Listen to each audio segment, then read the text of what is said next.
Good morning, everybody. My name is Matthew Baldwin, the Deputy Director General in DG Move, and on behalf of the entire European Commission, a huge welcome to all of you. First and foremost, to our members of the European Parliament, thank you for being here and for your support of this project. Thank you to the member states, representatives who've done such a fantastic job throughout the Road Safety Exchange. Thanks to the European Transport Safety Council for doing a masterful job in managing this project, and thanks to my colleagues in the Commission who've also done so much to make it happen. You are all very welcome to the EU Road Safety Exchange final event. I will be guiding you along this morning. We have one piece of sad news that unfortunately Antonio Avenesor, the CEO of he's director of the European Transport Safety Council, is unable to be with us for, I'm afraid, a familiar reason. He has COVID, and sadly, and he's suffering a bit, poor guy. We're getting updates on his condition, but it's awfully sad. And he's put so much into this, and he was dying to be with us. And Theo will fill in capably in his absence. A few housekeeping rules, because you couldn't have an event without housekeeping rules. We are hybrid, so we are here around the 30 of us in the room. We must never forget our colleagues watching online. Where are they? Online somewhere? There's the camera. Hello. We have 100 of you. And unfortunately, you can't intervene directly, but you can send questions via the Q&A box on Zoom. We have a colleague, Ellen. Where are you, Ellen? Ellen's on it. She's monitoring closely. And she will pass on the questions during the discussions later on. So don't be shy. And trust me, Ellen won't be shy in bringing them forward. Colleagues in the room, you can intervene during the panel discussions. We have a roaming microphone. We are proposing to stop for coffee. We're now reinventing stops for coffee. You know, we're no longer in this pure COVID world over here. And please help yourselves in the meantime. We stop at about 10:50. And please, if you're watching at home, don't go away, because we've got two very interesting discussions following the coffee break. So just because we have a break doesn't mean we've finished. Right. A few words about the Road Safety Exchange project.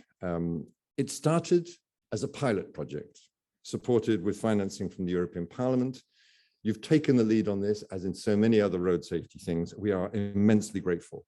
I've been lucky enough to follow it from its inception right until now. I've had an amazing time joining the activities of the project each time it was possible. Sometimes that meant going to different member states. Sadly, because of COVID, there's been a lot less of that, but I think of our wonderful visit to Rennes, to see the amazing enforcement facilities, the great visit to Utrecht to look at bike infrastructure. And it's absolutely been remarkable. As you can see, I'm not a spring chicken. I'm an old guy. I've been in the Commission a long time, and I've rarely seen a project which got such enthusiasm about its participants, such strong support from the Parliament and elsewhere. And I also think it's been tremendous value for money. We should worry about that. This is taxpayers' money we're spending on this project. And I really want to thank ETSC for how they've spent it. They spent the money wisely and well, and I think got enormous value for it. And it's really a pity that Antonio couldn't be with us.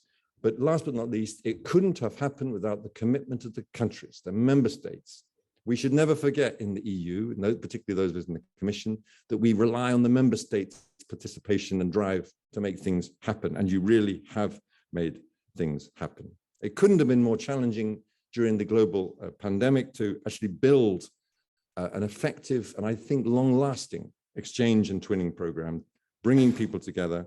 All of you, thank you for making this project such a success in such challenging circumstances. So I think I'll stop there, because we want to hear more from you. And the idea of this final event is to be as interactive as possible, to get back from you what you have learned. Why? Because sneak preview at the end, I shall outline how we plan to take this forward. So this is, as much as anything, a learning experience for us and other colleagues in the program to see how best we can tailor the road safety exchange for the future. So when you're speaking up and giving your feedback, tell us particularly what you've learned and what you'd like to improve. Now, the other person whose enormous leadership we've counted on throughout is, of course, our Commissioner, Transport Commissioner, Adina Valern, and we're now going to hear a video message, I think, from her.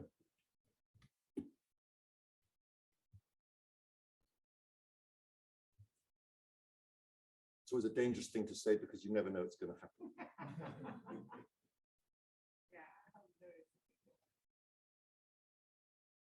Thank you for inviting me to help close this remarkable project, the European Road Safety Exchange.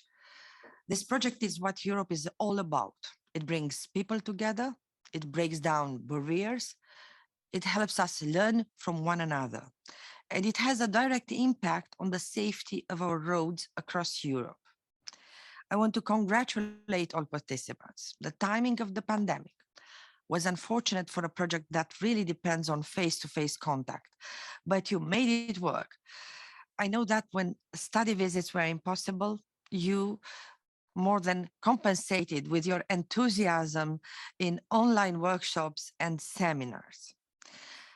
Let's remind ourselves of some concrete changes that your work drove. Poland has made changes to its legal framework, including on speed limits, braking distances, and the protection of pedestrians around pedestrian crossings. Lithuania turned to the Netherlands for advice before updating its cycling infrastructure regulations. And both Greece and Portugal have been able to apply the knowledge they gained under this project when drafting their new road safety strategies. This chapter of the European Road Safety Exchange may be closing, but the European Parliament is supporting funding for another chapter, and I already know that it will be even bigger and better. We are currently preparing the paperwork and hope to publish the call in the coming months. Nearly 90,000 people lost their lives in Europe's roads last year. Every life lost is one too many.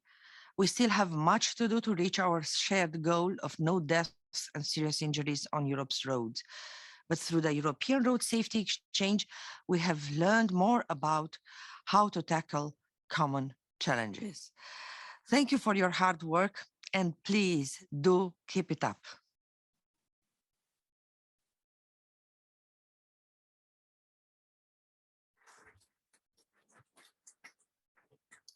Thank you very much indeed, Commissioner. Well, there you have strong evidence of the Commission's strong support for these exchanges of best practices. She wants us to continue. She was extremely keen to be here, and she's sorry she couldn't be here in person. The other people, as I've mentioned already, that we've relied on essentially throughout this is the European Parliament, of course. The European Parliament throughout the time I've been working here, but I think going way back beyond, has been a strong supporter of road safety in all of its aspects. You've proved time and time again by adopting strong positions in favor of better measures to improve safety. And we have 3 of the finest supporters of road safety here with us. Whoa.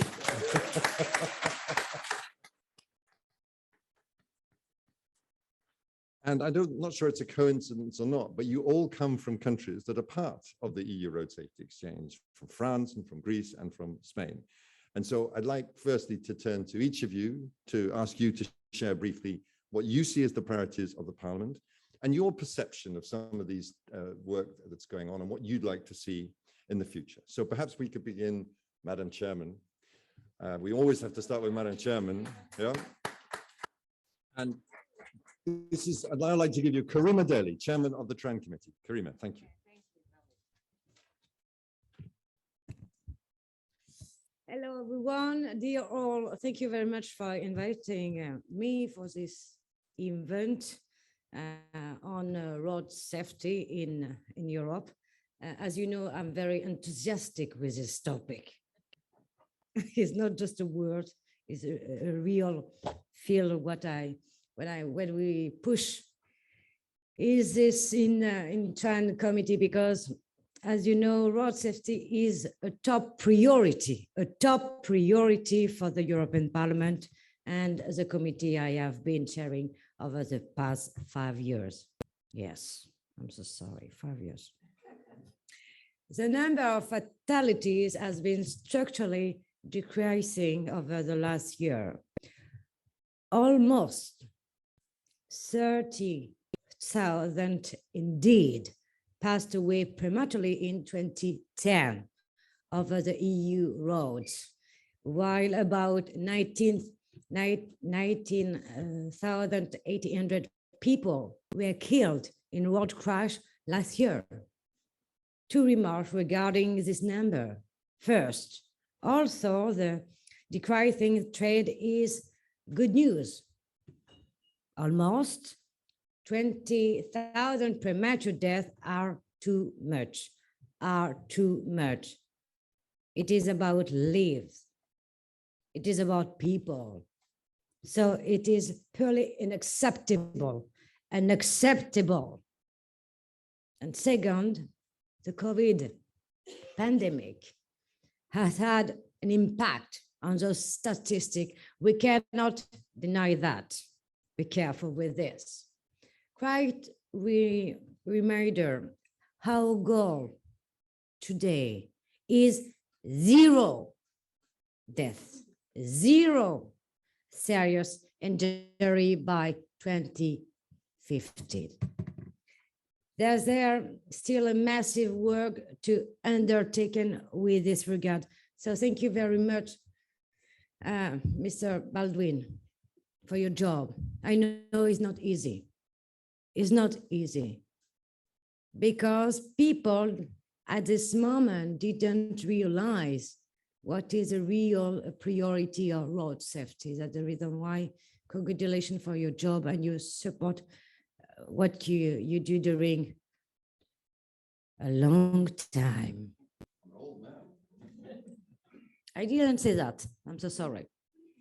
So, on the one hand, the EU has an important role to play here to protect the road user, especially the more vulnerable ones, and the legislative text on standards of road infrastructure and vehicle safety are particularly relevant.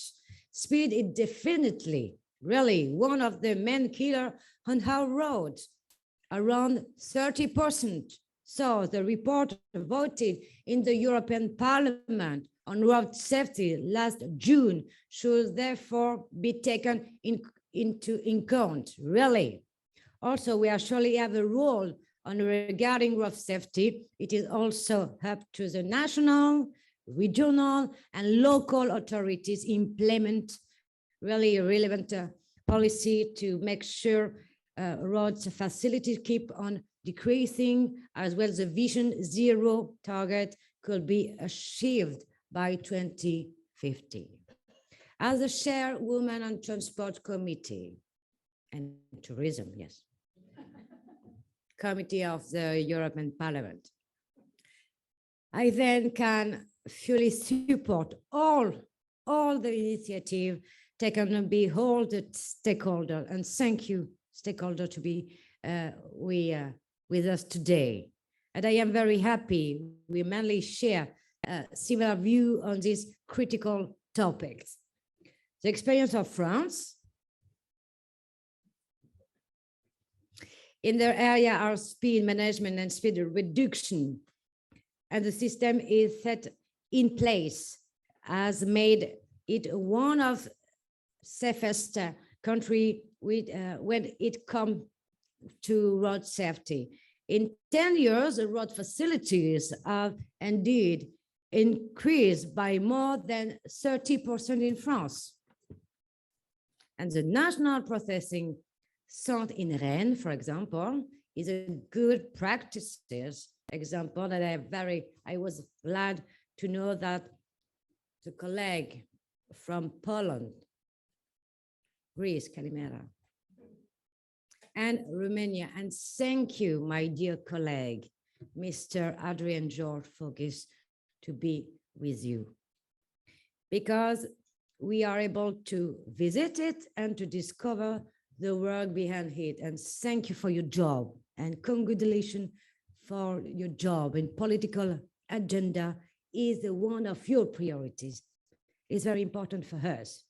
And more cities such in France, Grenoble, Lyon, Paris, as well my cities, Lille, Roubaix, Dunkerque in the north of France, where I'm from are reducing 30 kilometers per year zone to reduce collusion, noise pollution, and it of course welcome to those initiatives. So to more you reduce the speed limits is very important, I believe. Also, my job is very clear. Also, France, yes, is doing keep well. There is still lot of work to be undertaken by authorities, and control are key with this regard. Really, that is to say, for me, as pointed out by many stakeholders, including ETSC.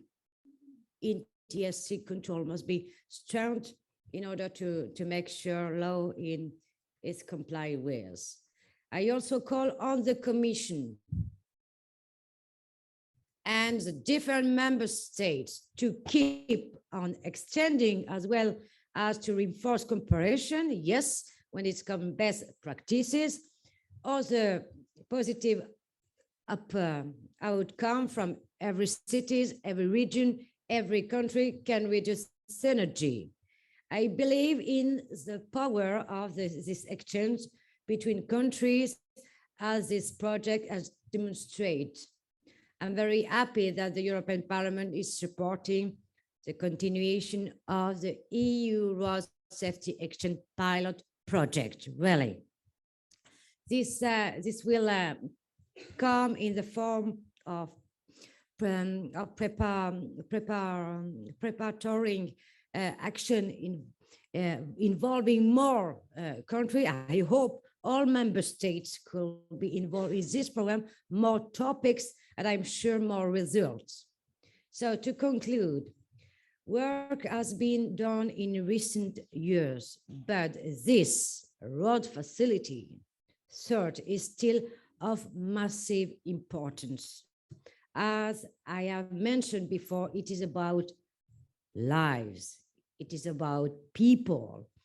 We then cannot be satisfied with the process we have seen lastly, really. So we should keep on working on road safety to make sure this work is efficient. All of stakeholders, all of authorities must cooperate. And I really hope everyone will meet the citizen expectation to take our road, safer places, and to have 0 premature deaths on the EU roads by 2050. So thank you very much.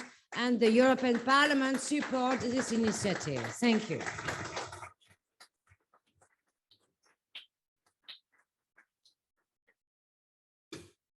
Thank you so much, Madam Chair, Karima, dear Karima, that was wonderful. I'm going to put one question to all of you at the end, but we'd like to hear from all of our members of the European Parliament. So if I may, let's move on to Elena Contora, who is, of course, also on the Committee of Transport and Tourism. Elena is one of the strongest defenders of road safety in the committee, and she's also the rapporteur of the report which Chairman Deli just mentioned a moment ago, adopted in June. And Elena, of course, comes from Greece. Over to you. Thank you very much, John. Thank you so much. It's a pleasure to be here with you today and take this opportunity and congratulate all of the participants from the member state.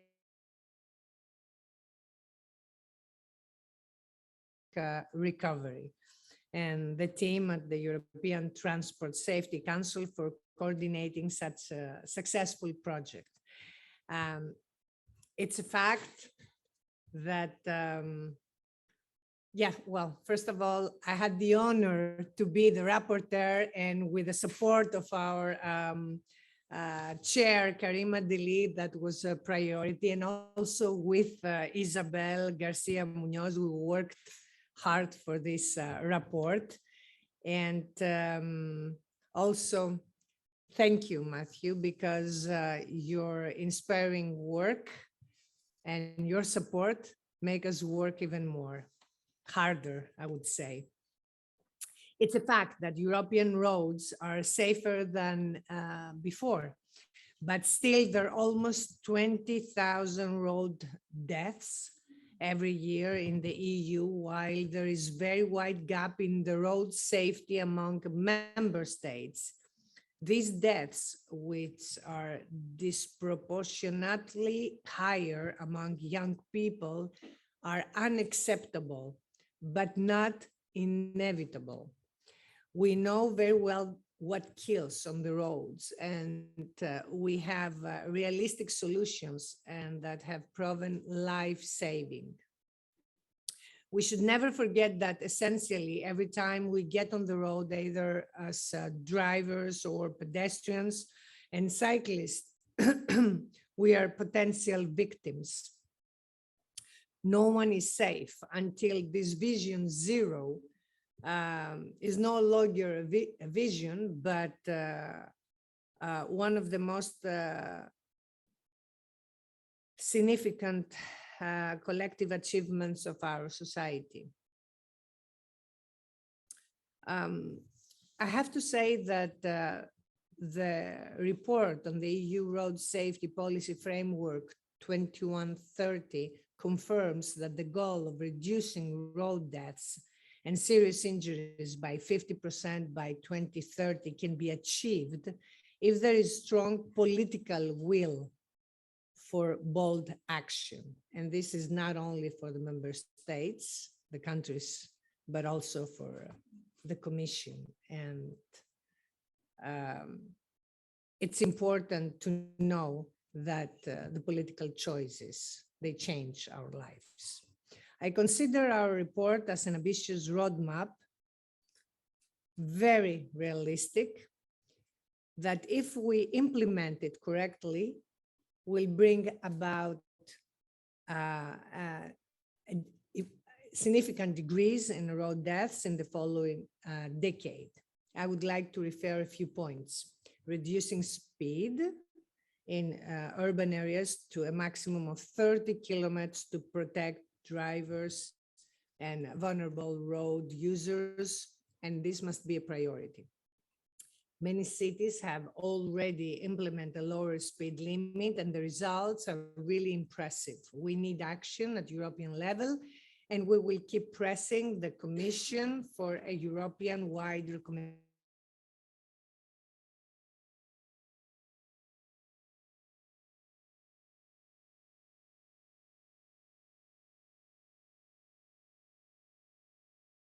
For cross-border offenses. It is crucial to assess road infrastructure and prioritize investments in the most vulnerable parts of the network. Part of the recovery and resilient fund must also be used to that effect. A new European road transport agency should be created to coordinate and support member states' efforts and collect data. The performance of member states in road safety is disappointing, and there is real added value in cooperation at EU level, as clearly demonstrated by the Road Safety Exchange Program. This is why the European Parliament has recognized in our report the significance of the project and has secured financing for a new pilot project for a wider and more ambitious road safety exchange project. I'm also very happy that Greece is one of the participating countries. It has teamed up with Spain and France, the three girls, as we said before here, women in power, to advance the work on the safety of powered two-wheelers and on reducing speeding. We know from colleagues in Greece that many good ideas have come out of the exchange and the partnership between national experts, and I'm looking forward to hear for more details. We're very happy that this project will not stop here. I want to assure you that the European Parliament understands the importance of bringing people and experts together to exchange knowledge and to find the best solutions in our common road safety problems. Thank you so much.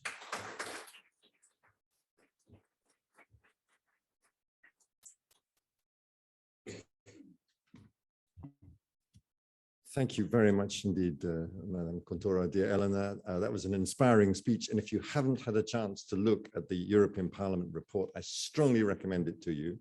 It's a challenging report, challenging to the Commission, but we've responded, I think, very positively to the recommendations you've made. And, this is not a report that, goes on the shelf. It's a report that I think demands action from us and from member states. So we have to look at it very, very closely. Our third member of the Parliament, and we're delighted today to be joined by Isabel Garcia Munoz.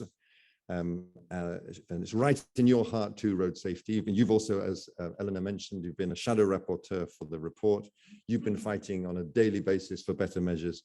Please have the floor. Thank you.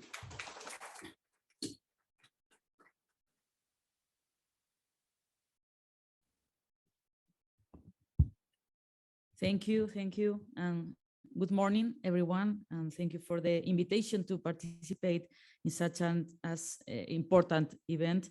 I would like to express my personal gratitude to the Executive Director of the ETSC, Antonio Avenoso, and to the Policy Director, Elena.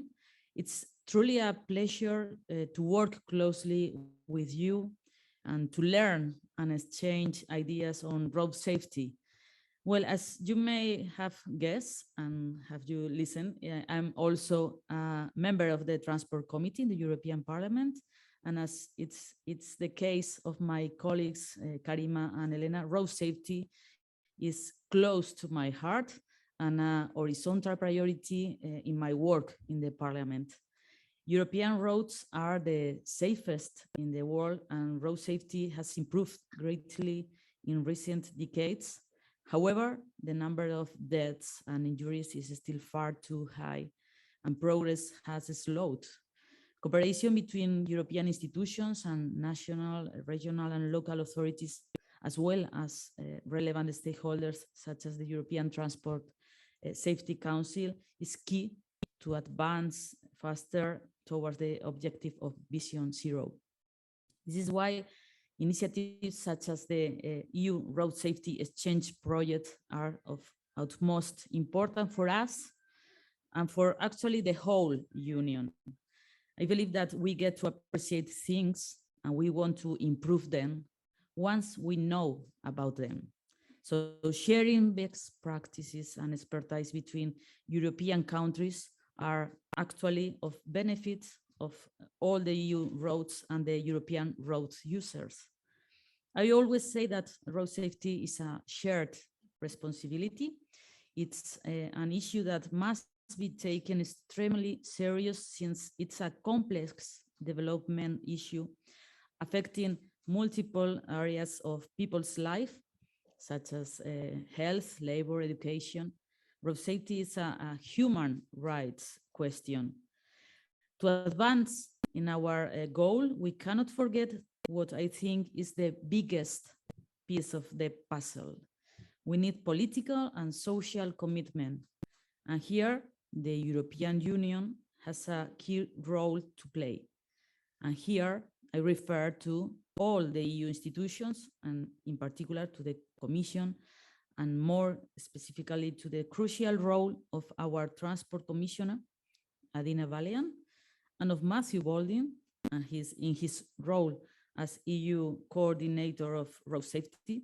Thank you, Matthew, for your hard work. The European Union works closely on road safety with the authorities and its member states. So our role here is not only to be co-legislators, but also facilitators. And this is why I'm so happy that there would be a second part for the ERS project. It's precisely concrete measures and concrete policies what we need to advance towards the policy of Vision Zero and what we ask for in the INI report on road safety of the European Parliament, where I was the S&D shadow rapporteur. The S&D priorities in this dossier were, among others, asking member states to align their national road safety strategies with the Vision Zero EU policy, ensuring EU and national financing of road safety across the different sources of funding, including the next generation. Investing in road safety is caring for public money, as it can have an impact in sectors such as health, for example. Asking for EU recommendation to apply safe speed limits. And we also address other very important topics that I believe can be relevant to include in this second round of the EU's road safety exchange project, such as driver fatigue in commercial freight and passenger transport as a cause for road accidents, the increase of secure parking areas along the TEN-T, the relation between road safety and the expansion of home delivery with the increase of vans and platform workers, the increase of micromobility devices such as scooters, and another topic which is close to my heart, road safety in rural areas, where the majority of road collisions occur. To me, mobility goes beyond urban areas, and we have to take into account the needs of transport users in these territories and the state of the infrastructure, and also the frequency and quality of public transport. On another note, as some of you may know, we are starting the conversations on the revision of the regulation on the Trans-European Transport Network. Again, I am the shadow rapporteur for the Socialists and Democrats, and I can already tell you that one of my priorities will be to reinforce the road safety aspect of the regulation. I am introducing in the debate some of the things we already worked on in the road safety report on safety standards, where the Commission already did a very good job. Nevertheless, we will try to be more ambitious on ensuring the highest safety standards in the TEN-T in order to adapt the network to the new needs and technological advances and automation. We will also work on improving signaling in critical infrastructures such as bridges and tunnels, and resilience of infrastructure, which is very much related to road safety. Last but not least, I would like to take this opportunity to congratulate the Spanish authorities who participated in the RSE project and who did a great job as twinning partners, sharing their experiences and know-how. Spain has reached very high road safety levels. Nevertheless, they are persistent and they work hard to improve more, with a special focus on vulnerable users such as power two-wheelers. This, of course, is not something that happens overnight. Rather, the result of a strong and dedicated authorities such as the DGT and the ministries and stakeholders, and also investments. I would like to thank again the European Transport Safety Council for counting with me, and congratulate you again for the excellent results of the EU Road Safety Exchange project.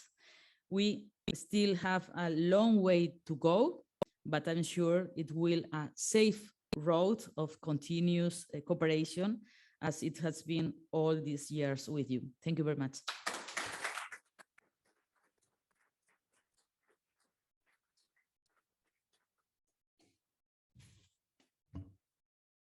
Well, now you know why we're so inspired by the European Parliament. Thank you very much indeed. Can we have one more big hand for our European Parliament representatives here this morning? Thank you.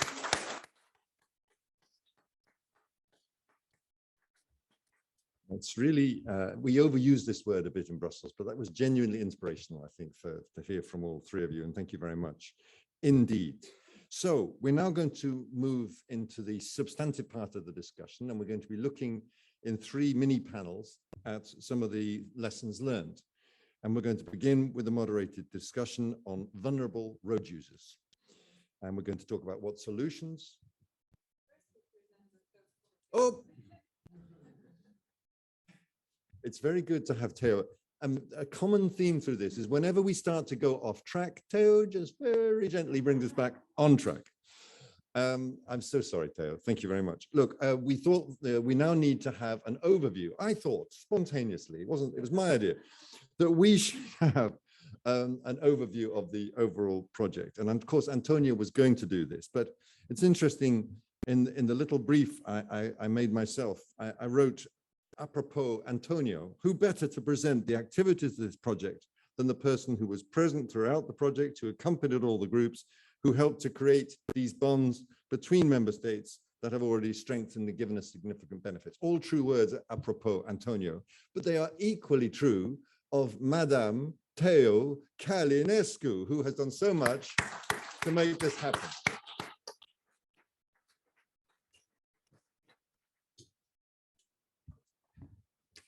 Thank you very much, Matthew.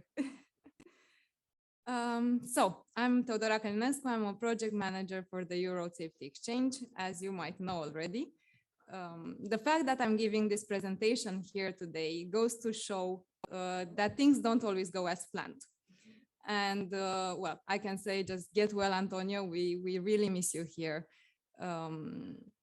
Over the past 3 years, we had several examples of unplanned, unforeseen situations, among others, a global pandemic.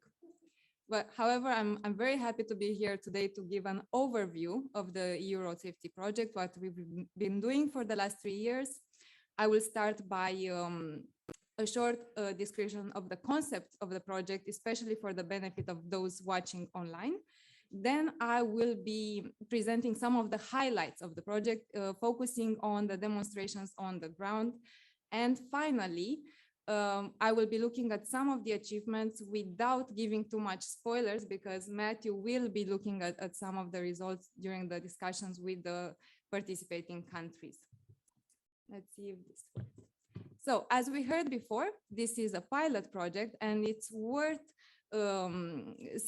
repeating it, that it would have not been possible without the financial support and the engagement from both the European Parliament and the European Commission. I would also take one moment to give a big thanks to my colleagues at ETSC, who have been involved in this project at various times during the 3 years. It's a project that supports real exchange of knowledge and best practice between member states. And when we say real, we mean bringing together people working on similar topics to discuss, to share ideas, to show solutions, to have professionals working on those topics, walk their colleagues through the various solutions implemented. It was less about reading reports or watching PowerPoints, and it was more about seeing how things are done on the ground. Although I must say we did have our share of PowerPoint watching as well. This project addresses both decision makers and practitioners, the road safety experts working on the specific topics that we are dealing with. And both are equally important to the success of this project. We need expertise, we need road safety professionals who know how to implement the solutions that we are discussing, but we know as well that we need political will in order to advance road safety work. We had 12 participating member states, and I will now name them, although it's a long list. So it's Austria, Bulgaria, France, Greece, Lithuania, Ireland, the Netherlands, Poland, Portugal, Romania, Spain, and Sweden, who are here with us in the room today. The activities of the project, they had to evolve as the COVID pandemic brought upon its disruptions. So we ended up having some online thematic workshops, but we were still managed to have the study visits on the ground, to have bilateral follow-up, and to have this event here in Brussels. I mentioned earlier political will as being extremely important for the success of this event. So very early in the project, we knew that it was very important for us to have high-level support for the EU Road Safety Exchange.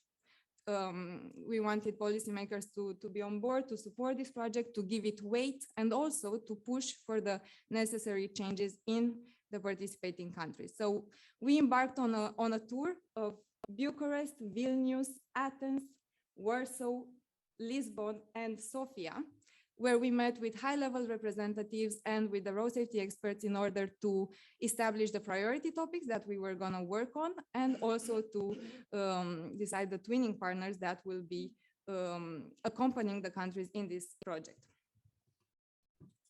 So once we established the individual contacts and we set the framework for these exchanges, we gathered everyone here in Brussels, actually at this very same place at the Ton Hotel about 3 years ago, to celebrate the launch of the Euro Safety Exchange. But now let's move on to the key part of the project, which are the exchange sessions. So we already heard about this, but our first study visit was on the topic of speed enforcement and took place in Rennes, France, at the National Processing Center of Road Traffic Offenses. This is a really impressive and high-tech center that manages the handling of automated traffic offenses from both speed cameras and red light cameras all over France. Just to give you an idea, in 2018 alone, around 36 million traffic fine offense files were processed at the center. So it was really quite extraordinary and fascinating to see this system, and I'm sure that the colleagues from Greece, Poland, and Romania will agree with me. Then in Stockholm, we went together with the Lithuanian colleagues to see how the Swedish Strata system works. This is the Swedish national information system that contains data on traffic collisions and injuries. We were shown how the medical staff is able to complement the police-generated data with hospital data in order to provide policymakers with a more accurate image of the road safety challenges that still lay ahead. Further on, in Ireland, together with the Portuguese delegation, we participated in real-life enforcement checks at the roadside, and we saw the new mobile phone-based technology that the Irish police is using in order to make traffic enforcement more efficient. We also got to put on our white coats and go inside the drug detection lab at the Medical Bureau for Road Safety, where scientists were handling the intoxicated drivers' samples. Where better to go in order to see cycling infrastructure? Well, obviously it was the Netherlands. It was very impressive to see how they are still developing their cycling network, how they keep making it better and still learning how to improve safety for those who choose active mobility solutions. And we know for sure that our Lithuanian colleagues were inspired by the systematic approach of the Dutch colleagues. In Spain, we witnessed live examinations of people taking their motorcycle driving exams, and we got to better understand the whole process of rider training. We also found out what measures the authorities are taking in order to better protect this very high-risk road user category.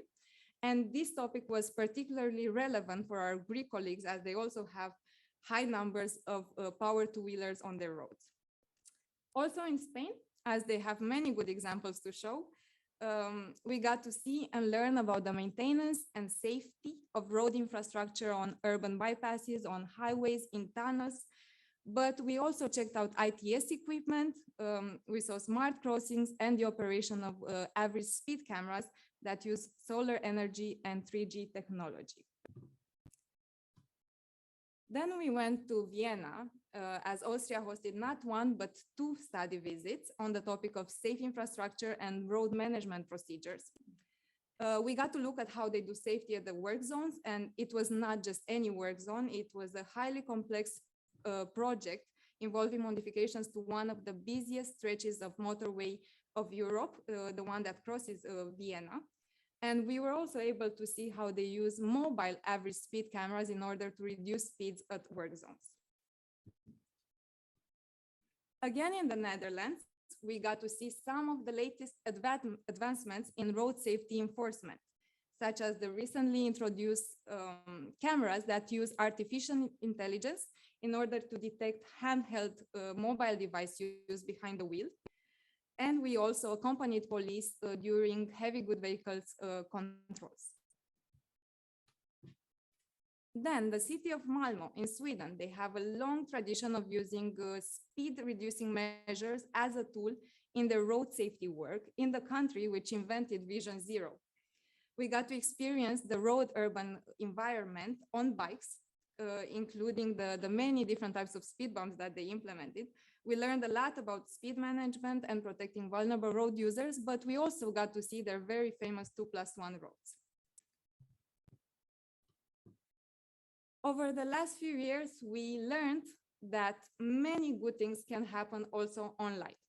So in fact, we had excellent discussions between the experts on all the priority topics during online thematic workshops.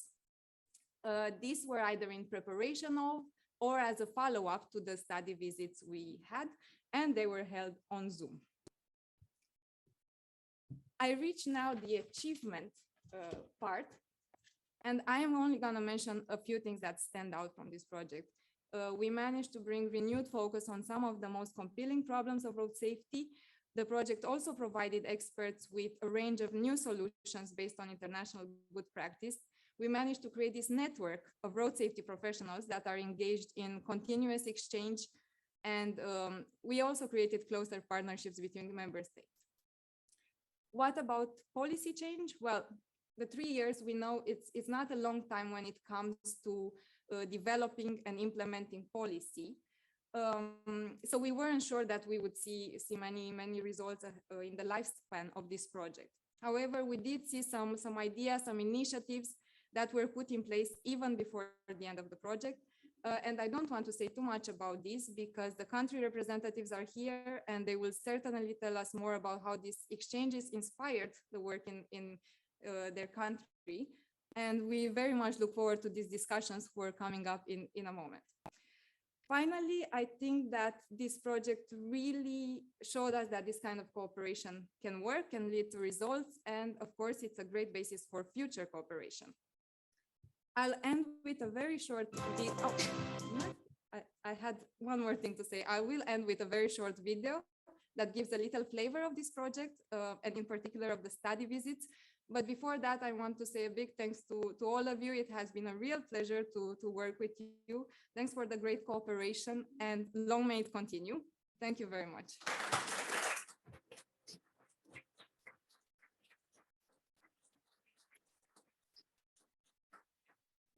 Now we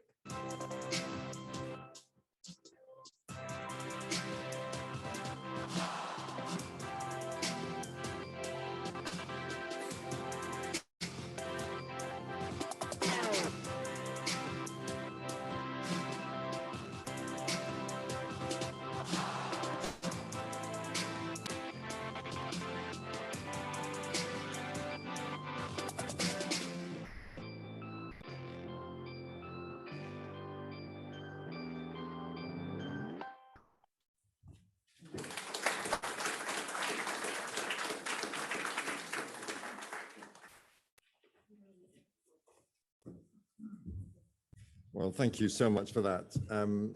She raced through the presentation because, I mean, there were so many rich elements there to draw on, but I want to thank you very much, Theo. One more time, let's give a big hand for Theo again.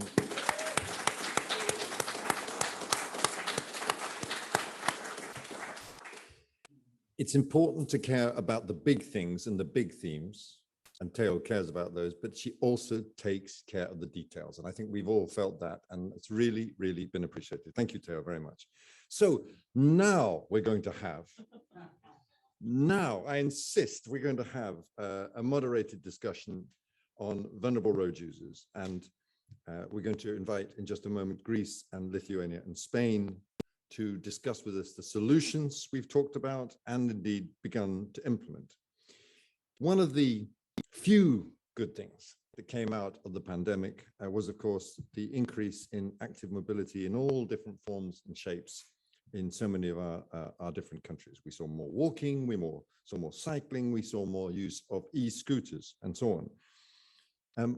But we all talk a lot about the importance of generating more sustainable urban mobility, but we can't have true sustained sustainability without safety. There is, of course, great evidence of increased cycling and walking, especially in towns, and the beneficial effects that has had on public health and on air quality and greenhouse gas emissions. We hope that climate neutral cities from Athens to Zaragoza in the coming years will, of course, embrace active mobility as part of the challenge of becoming climate neutral by 2030. But you knew there was a but coming.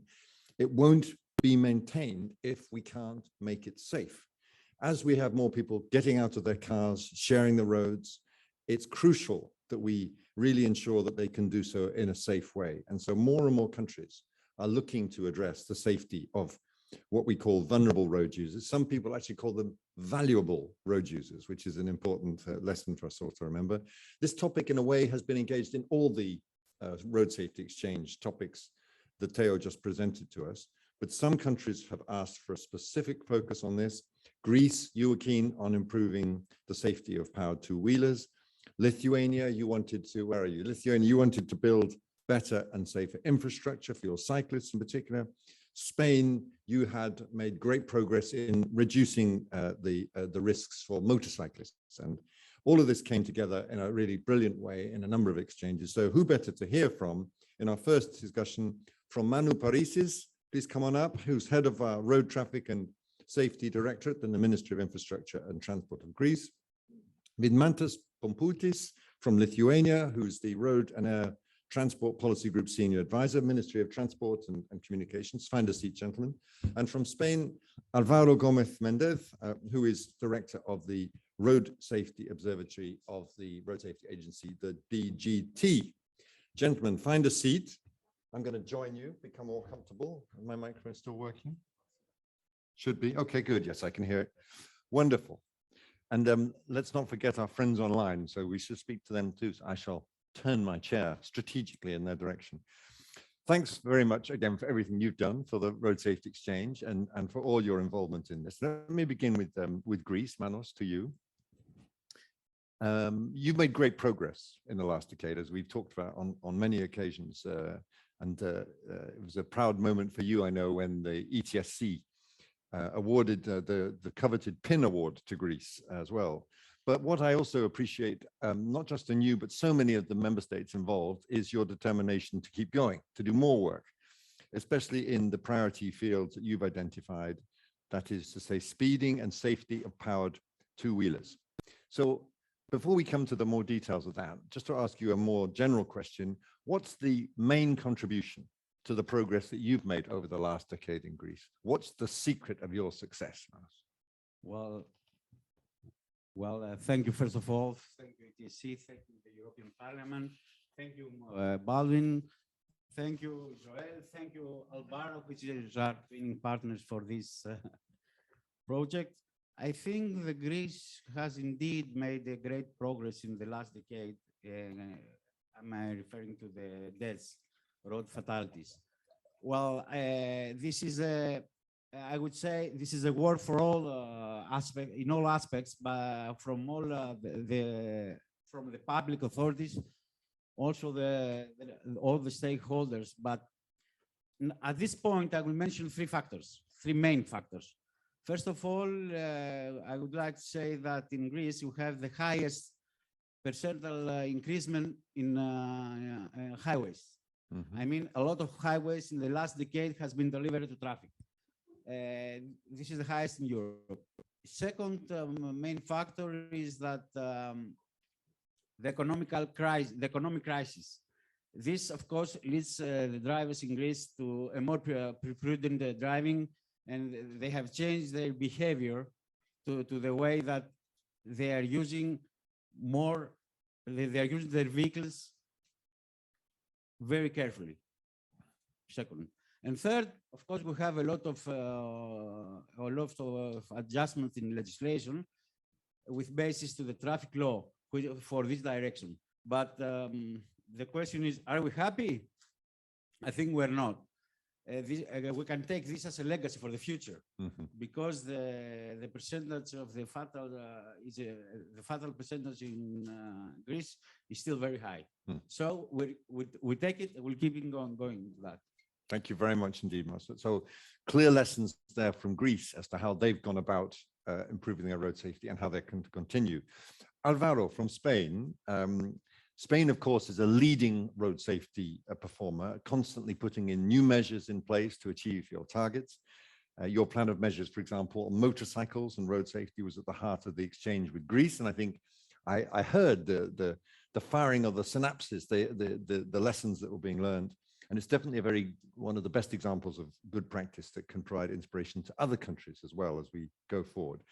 But thinking about the safety of vulnerable road users, Alvaro, you also have taken the very brave measure in Spain of setting a general 30 kilometers per hour speed limit in your cities.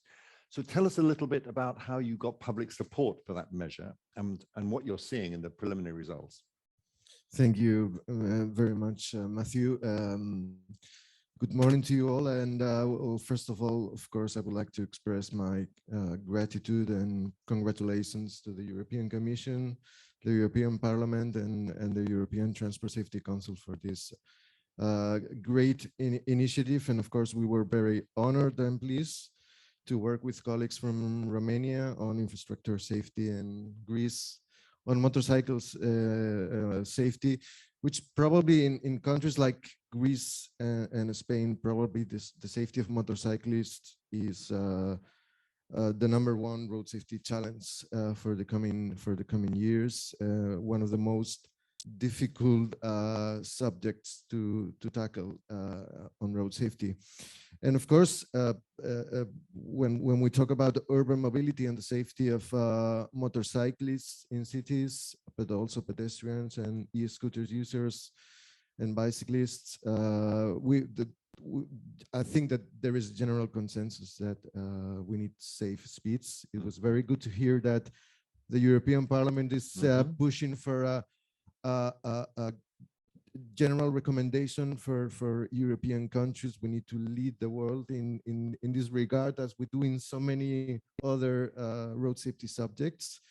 And I think that, well, we first started discussions about this more than 10 years ago, so it might take some time, but I think that more and more, and I see many countries that are thinking or analyzing the possibility of setting national 30 speed limits.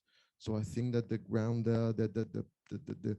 it might be a good time to push forward for this. In Spain, we talked a lot about this, but we reached a point where there was a broad consensus. I mean, it was there was a cross-cutting political support, I believe. Many road safety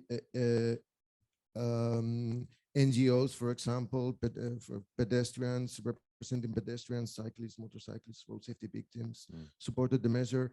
Many big cities have had a 30 speed limit for many years. Cities like Zaragoza, Madrid, a city like Bilbao, which became the first city beyond on all its roads, I believe. Yes, and on all the streets, not only on one lane streets. So I think there was a wide support. And well, we've seen some positive results. I don't want to say that there is a cause-effect relationship here, but in 2021, and we know, of course, that the mobility did not reach the pre-pandemic levels, but our preliminary figures show that fatalities in cities decreased by more than 20% in last year.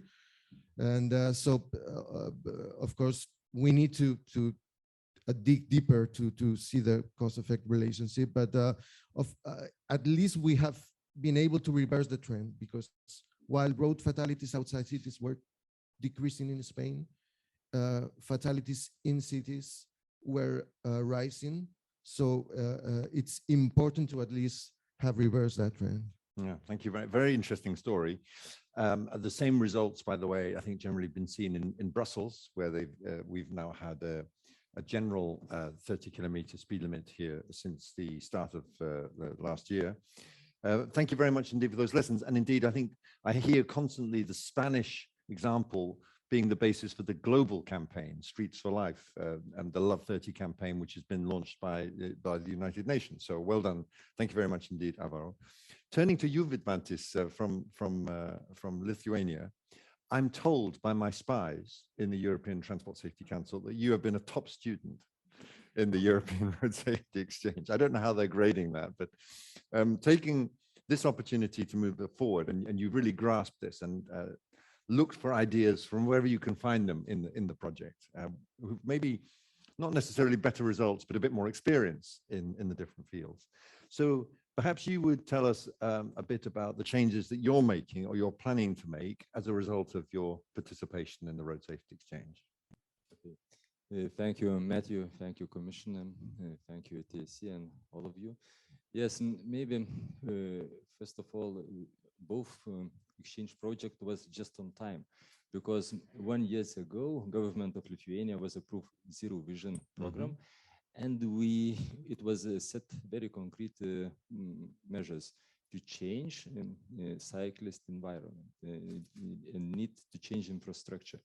And the first job what we must do, it's change a legal framework for cyclist infrastructure. And you know, Antonio helped for us to find the right partners for legal act preparation. It was it's kind of matchmaking, isn't it? Yes, of course, Matthew. You're always participating in all meetings. We highly appreciate it. And no, I'm saying really the ETSC did it, but it really was looking for the people with the particular experiences. That yes, help. Yeah. And I can tell you, it was 4 meetings, and in the first meeting was participating about 60 experts, and we gave about 120 questions, different questions to Netherlands specialists, and we gave open questions, how to build a roundabout, how to build in the safest way infrastructure and junction with the cyclist path,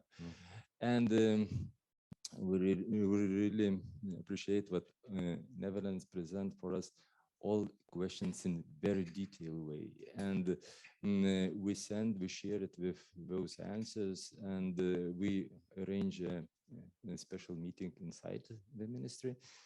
And after that was the second online meeting, and it was raised a little bit less questions, because we all understand main principles, how to build the sustainable, how to implement and how to create sustainable mobility plans. And we feel that the specialists grow up every meeting, because we have very concrete and very concrete questions, and we understand the principles. And you know, the changing mentality of the people, it's the highest and the most difficult point. And this exchange project help to change mentality for specialists, and we hope that it will help to change for whole society, because when we build a separate bicycle network in all Lithuanian city, it will be much easier travel in whole cities area, and hopefully what maybe after 10 years we can show to other CU countries how it's possible in the fastest way implement sustainable mobility plans here in Lithuania. So once again, thank you, Matthew. Thank you especially for Antonio, for Theo, who always being with us with every single meeting. It's really highly appreciating, because to participate and to pay such attention, it's really impressive. Thank you. Thank you very much. Yeah, fully agree. Well, I think so. In 10 years' time, we can look forward to Lithuania teaching the Netherlands about the latest types of bike infrastructure to meet the needs. And it's a half serious point, because as you adopt the new things, you can adopt the latest and the best practices, not just from the Netherlands, but elsewhere. And then you leapfrog over the next stage. And you know, we're seeing this, I think, where we can bring together road safety and sustainable urban mobility and ally together the importance of building a safe but also sustainable road safety infrastructure. More people then can cycle, and more people can cycle safely, and you have a snowball effect. Even here in Brussels, you see many more cyclists. I'm looking at Ellen and Sarah. Any questions burning at this stage? Not at this stage. I think we've just got time for a few more. I've got a few more burning questions around. I'd like to go back to Manos, if I may. Manos, you were particularly interested, given the statistics in Greece, about the safety of motor scooter and moped riders. You just have to go to any Greek city and they're buzzing around in all directions. So which of the measures that you discussed with your partners, particularly in Spain and also in France, are you looking to bring over and develop in Greece and in Greek cities in particular? Well, after the question of your first question, which is a success story, now here comes to the cruel reality, which is that in Greece we have about 36% of road fatalities, PTW road fatalities. That means the double of the average European Union. Yeah. So after our collaboration with Spain and France, mainly in Spain, because this was our twinning partner, and we thank you, Alvaro, for that. I have a lot of things to say. First, we'll say them briefly, Maros, because yeah, we need our coffee. The first is that we have adjusted the strategic plan for 2021-2030, which, by the way, is on the last phase of open consultation. We believe in the early July we'll have it have been announced. And I will give you a very important information. I think this might be, we must be the only European country that makes it compulsory. The government have promised that this will be compulsory for all stakeholders. Sorry, I mean, what will be compulsory? The law who makes, we will announce a law which makes strategic plan compulsory for stakeholders. That means all the ministries have to implement the actions. That is very significant. Yes. No, but I think we have many great plans, but making sure they're implemented is crucial. I think that's very important. This is a promise. I think they will do it. Okay. So here about this is we focus in the things that we saw in those countries. First, beyond the 8 quantitative targets, we generally to decrease the deaths 50% and also the serious injuries, we have 2 specific targets for motorcycles. The first is the killed motorcycles to be reduced to the 2030, 66%. That means that we will save annually in the 2030 about 163 lives annually. The first quantitative target for motorcycles. The second is at the moment of the 2019, which is the baseline year, till 2030, we will increase the cities. When we're saying cities, we mean cities with population between 50 and 100,000, which is not small cities in Greece. Sure, medium size. Yeah. So at this time, we have 9 cities with 0 fatalities. We want to be in the 2030, 49. That will save annually 103 lives of motorcyclists. So beyond the quantitative targets, we have specific KPI targets. For example, we have a helmet use. Now we are at 70%. In the end of 2030, the target is to be 95%.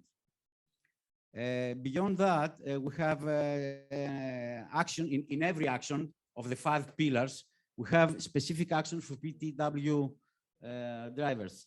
And of course, there are specific measures for example, be compulsory the technical inspection of mopeds, which now it's not. Reducing for the safety equipment, the economical taxes, etc. And this is according to strategy. I will try to be more. Go on. Okay. The second is 1 more minute. The second thing, what other things we're doing? Well, as we saw in Spain, we are in this law I have mentioned before, which will be an holistic process for road safety. We will adopt the waiting zone, something we saw in Spain. for the PTW users. The second will be to have the maximum speed for urban areas to be 30 kilometers, something that has been taught by the French, but we show also in Spain. The methodology show us from Spain. It's gone an amazing presentation, but we show it also in Spain. The third is something we also saw in Spain is that we have specific measures for professional drivers, PTW drivers. In Greece, as Elena knows, we have a lot of delivery people who are doing deliveries, and we have a lot of accidents. So we have specific road safety actions for them. What else? Of course, something we also saw in Spain, we will have an institutional framework changing, improving institutional framework for supervising the candidates for driving licenses and also the driving schools. And I think I will stop here. That's a good list. That's a great list. So, I mean, just to see the richness of the lessons you're picking up there, a few things I just wanted to highlight quickly. Some of the things you're talking about there, motorcycle helmet use, trying to drive that up. That is the subject of the KPIs we're trying to gather under our baseline project. So if you're not yet participating in our baseline project, we have 19 member states who want to have more, and that's great. So thank you very much for that. Again, speed is very important for you, but also you're looking at specific measures targeted at the powered two-wheeler sector. This is very exciting, and you've got targets and you've got plans to implement those targets. Crucially, so we're slightly running out of time. I'd like to put the same question to you, Alvaro and Vidmantis, again, to take advantage of your experiences, both as an exporter of advice in Spain's case, as an importer of the advice in the case of Lithuania. What are your suggestions for the future of the Road Safety Exchange? You've now heard the strong commitment of my commissioner and from the European Parliament that this will go forward. What's your reflections? And be very frank, what things could we improve? What things could we do better? What things maybe shouldn't we do in the future? Who wants to go first?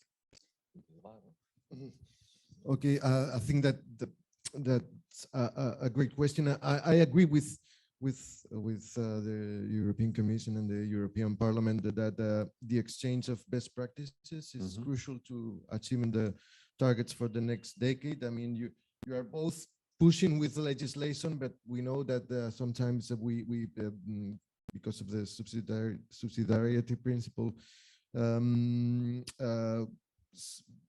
there are things for which we cannot set a European legislation. No, absolutely.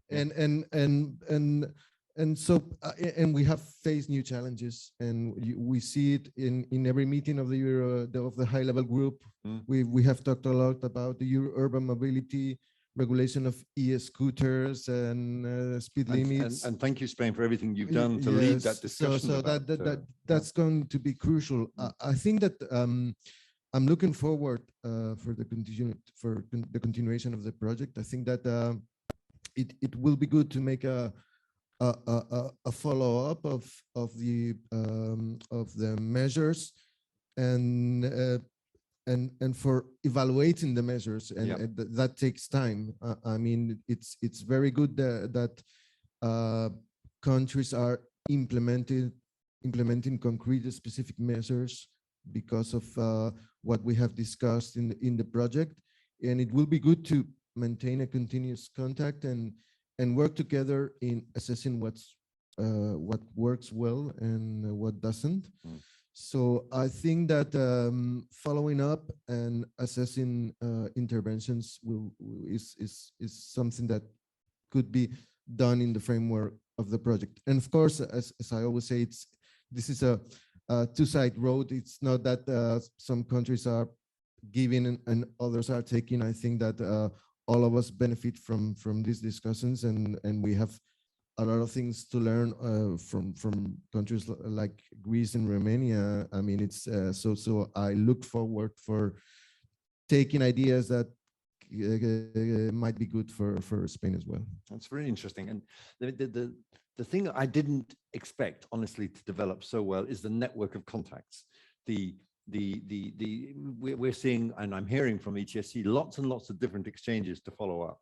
I haven't yet heard of a road safety exchange marriage, but I'm expecting to hear of one soon. I mean, there's been so many different things developing on this, and that's really exciting. I think we have a question coming in, two questions from Elena. Great. Well, fire away with your question now, and then we'll come to Vidmantis. Can I borrow your microphone? Thank you. It's not really a question, it's a little statement. Great. I have to say that there are three things that we didn't mention enough, but I think are very, very important. The first thing about the motorcycle, the helmet. They have to wear the helmet. They have it in the arm and they drive. It makes the arm very safe. Exactly. But the head is better. Exactly. I'm with you. And there, the police needs to do the Enforcement. the enforcement. It's important. The police also needs to be outside of the clubs that the young people are going to have fun and do street alcohol test, which they don't do. If the young people know that if they go out of the club, the police will be there with the alcohol test, they will never take the car to drive.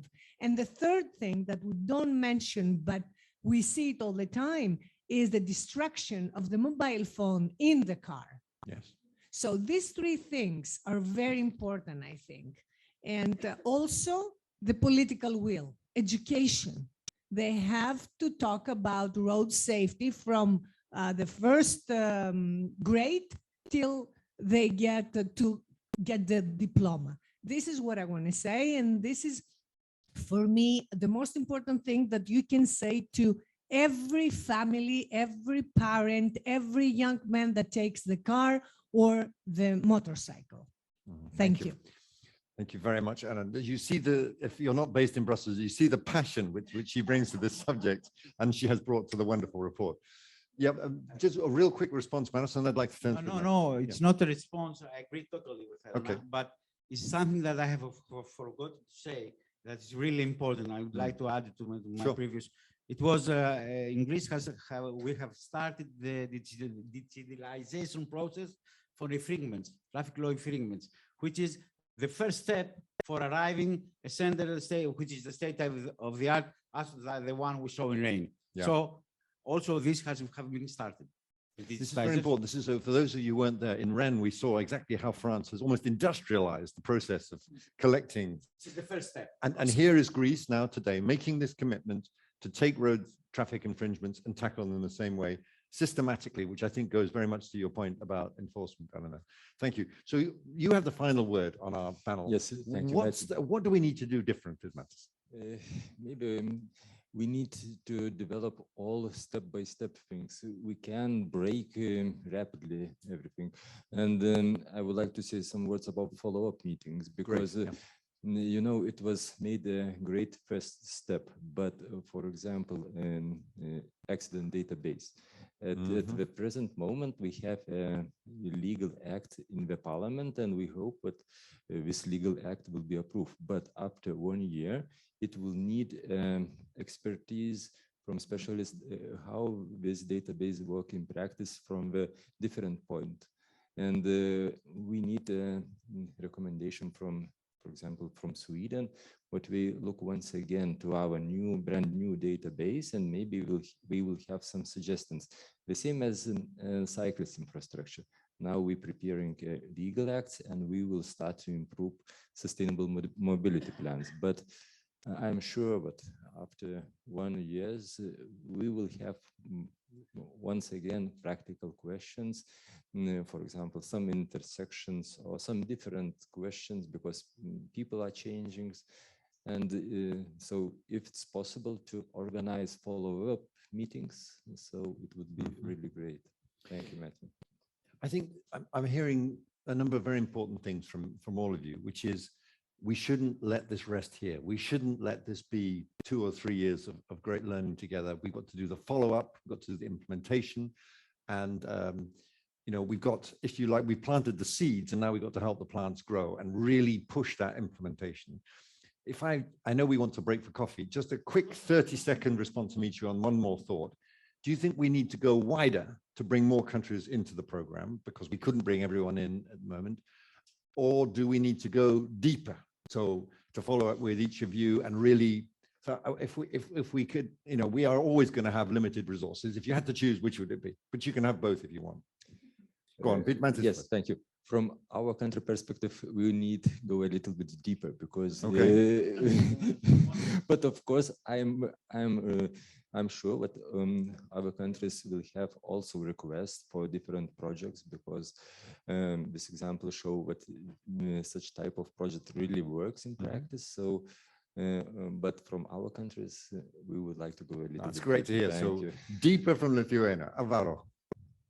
I mean, I take both, but I know that I guess that some will say that I'm saying so because I'm already in, but maybe deeper is better than bigger if one has to pick. Interesting.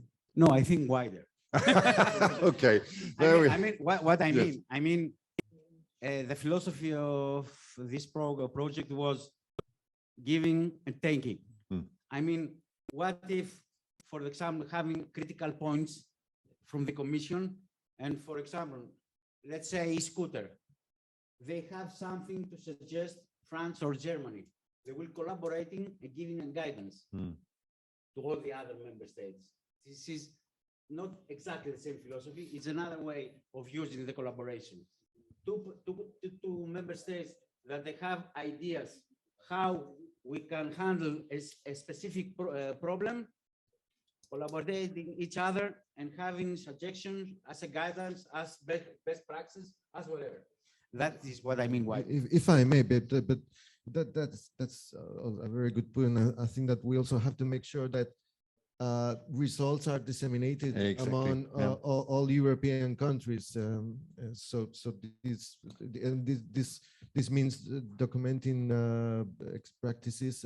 I mean that there is a lot that this is a work that we have to contribute to, but we need documentation to spread. It's a very good point. I mean, we very easy for these things to disappear. I'm Theo sending me all kinds of signals that we're out of time. The points on enforcement, we're now going to follow up in our next panel. So if you're online, you can put the cat out, you can have a cup of coffee, but you need to join us again in 15 minutes because we're going to be talking about the experience of enforcement with France, Poland, Ireland, and Portugal. So don't go away. Thanks very much, Phil. And the coffee is served in this room. Thank you very much for a great panel. Okay, colleagues, the coffee breaks I know are the best bit, but we owe it to our friends and colleagues online to restart our discussions. As I mentioned before the break, we're going to restart with a discussion on enforcement and to look at the different, again, the solutions that we discovered, the solutions we've discussed, and most importantly of all, the solutions that we are implementing and the focus on next steps. So we're now going to have a panel of 4 colleagues. So we're going to have to be super efficient and short. From France, and please come up and join us. Delighted to welcome good friend Joël Valmar, who's the advisor for European and international affairs to the Interministerial Delegate for Road Safety. Grab a seat, Joël. From Poland, we have Konrad Romik, who's the Secretary General of the National Road Safety Council. Welcome, Konrad. From Portugal, Rui Ribeiro, the President of the National Authority for Road Safety, ANSA. And from Ireland, we're joined by Michael Rowland, who's the Director of Road Safety for Driver Education and Research in the Road Safety Authority. Gentlemen, take a seat. We're not doing very well with gender balance on our panels today. We have men, basically, but that's life, so apologies. We had only women from the European Parliament, as Joel points out. And Theodora, yes, but just I'm just feeling we're quite male here, so apologies for that. So let's begin, Joel, if I may, with you. You hosted the first ever visit of the Road Safety Exchange project in Rennes at the National Processing Center, which manages, as we discussed earlier, the automated processing of traffic offences. Perhaps you'd like to say a word about how important enforcement is to the overall reduction in road deaths in France, which Karima Deli was very complimentary about. And more generally, which aspects of France's approach do you think are particularly relevant to other countries? Thanks for joining us, Joel. Yes. Thank you. I don't know if it's working. Yes. Thank you, Matthew, and thank you to ETSC and the European Parliament for this very important project. I think it's very important that member states speak to each other and are able to exchange. Even if we have a good national center of treatment of offenses in Rennes, in Brittany, which is in France, even if it is in Brittany, you know. They would dispute that, I think, yes. Just a normal national joke in my country, you know. It's really working very well. It was a decision taken at the highest level in 2002 by the President of the Republic to say, okay, we have to do something on road safety because the situation is unacceptable in our country comparing to other European countries. And of course, we took time to have a law, to have this national center and a unique center for all France. And that needs around 18 months to have that. And during this moment, because we started to speak really deeply on road safety, we had a reduction in 18 months of 1,500 deaths on the roads, even without doing nothing, just because people started to be afraid. Then we put the speed cameras and everything was really working very well because people received their, let's say, tickets in around 1 week, and then it was only 2 or 3 days. So you don't forget, you cannot forget that you did something wrong. And well, everything, the process then has been built in order to make sure that people are obliged to pay. And now we are dealing with 20 million of offenses every year. Coming from cameras, and you can add the double, even 20 million of parking offenses that are also treated by the National Center. And with the pandemic, we had a number of, during the lockdown, it was forbidden to go outside and so on. And if you went outside, it was 135 euros a fine. And it was also dealt with by the National Center of Rennes because it's really working correctly, because this center is working 7 days, of course, a week, and all days in the year, and not really 24 hours on 24 hours, but it's really working very well. And we are happy for that because enforcement is something very important to, it's very important to make sure for all drivers, but maybe a bit more for French drivers, that if they did something really wrong, they have to be punished. But it's not so simple because we have polemics, we have problems, we have discussions, we have controversial opinions developed every day by association, federations, power two-wheelers and other associations. We have to explain every day what we are doing, why we are doing so, and why even a very small, let's say, speed excess is important. It's not only the big speeding, like 20 or 30 kilometers per hour above the speed limit, even 2 or 3 kilometers, 5 kilometers above the speed limit is important. This is a very important point. I think it was worth emphasizing it. The figures I've seen show that it is a lot of people speeding a little bit is much more damaging than a very few people speeding a lot. And that's this is exactly your experience. Thank you, Joel, very much indeed. And I think enforcement is the theme of this topic. And I heard during the break that we had questions coming in on enforcement. Ellen, I count on you to shout out when the right time to put them. But let me turn now to Konrad Romik from Poland. We've had a lot of good news coming from Poland. You're making progress on a lot of the different legislative fronts, measures to improve the safety of pedestrians, measures on speeding. Tell us a little bit about the changes and what you're particularly proud of. Thank you very much, Matthew. But first, if I may, of course, I would like to say thank you for these people who give us a chance to do this kind of project. Yeah. And it's a very big heart from our side, especially, would like to say thank you very much, Antonio Venosa, who is not with this kind of... if you're watching, Antonio, if you see us thank you very much one more time from our heart. And of course, my colleagues from Joel from the France and Alexander from Austria, because you were our partners on this kind of projects. And after this kind of meetings in Austria and in France, especially talking about the enforcement cases, which is very important for us because we have a lot of work to do to improve this kind of systems. But the first thing, we just make it deeply information how this kind of system works and how would be a better progress in our country to implement this kind of solutions from France. And it was a great opportunity to our experts find out what the traffic monitoring devices and technology, we have the same. But problems is with deeply thinking about how to prepare better procedures.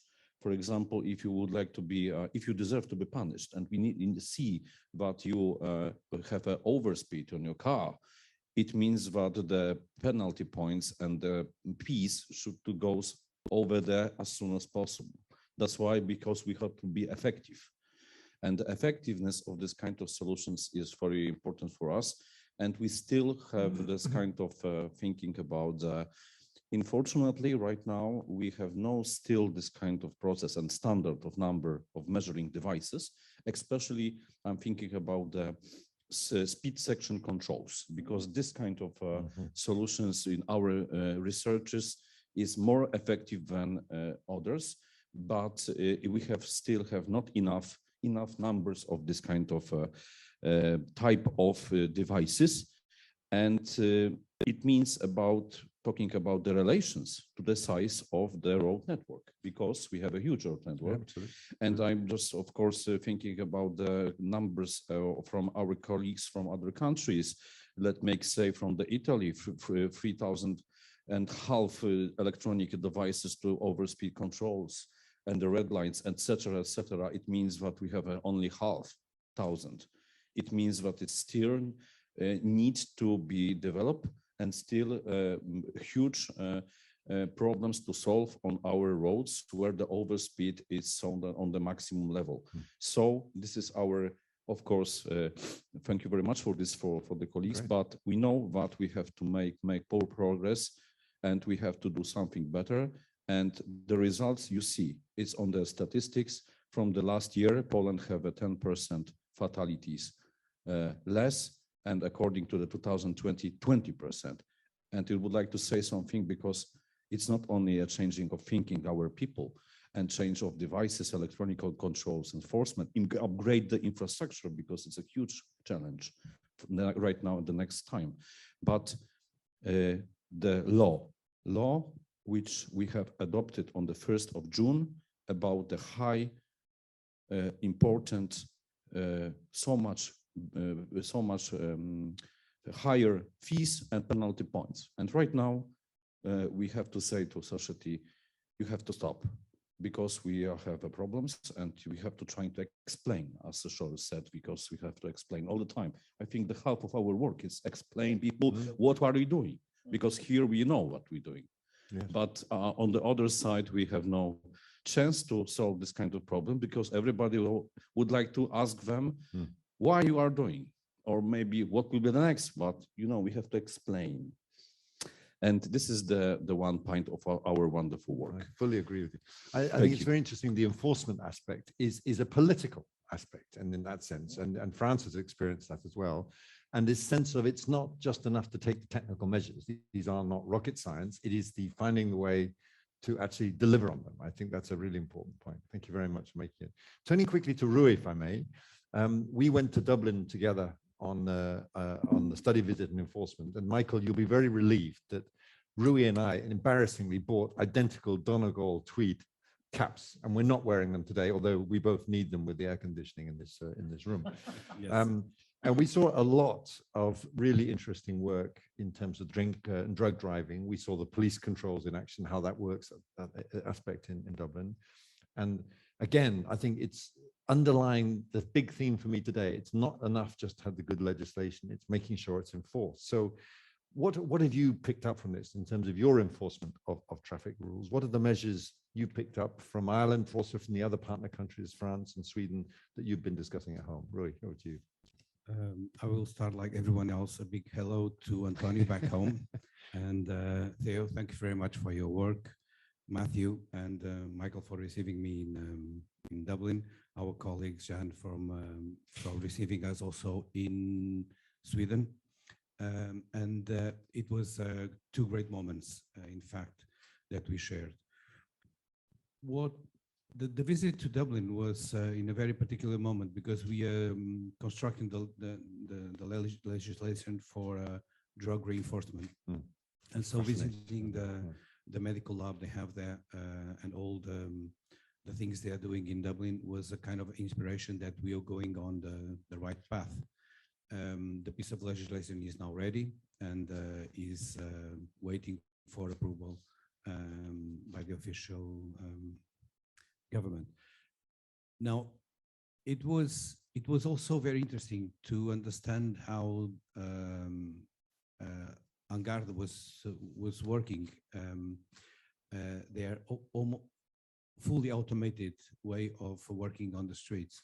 And is also an inspiration for us. And although we had already started a program for automatic with tablets, you know, get rid of the paper and all that, it was also an inspiration that we were going on the right path. And the exchange of experiences was very nice. Now, enforcement. I would rather not have the need to have enforcement. That would be our. I think everyone would so, love to have it all so- to a plastic. So this is the way to go, not to have the need of enforcement. Nonetheless, until we're not getting there, we have to do it. It's end of the line measurement, like we do some other things. Now, we are now installing average speed cameras in Portugal. They'll be ready by the end of the year together with other speed radars.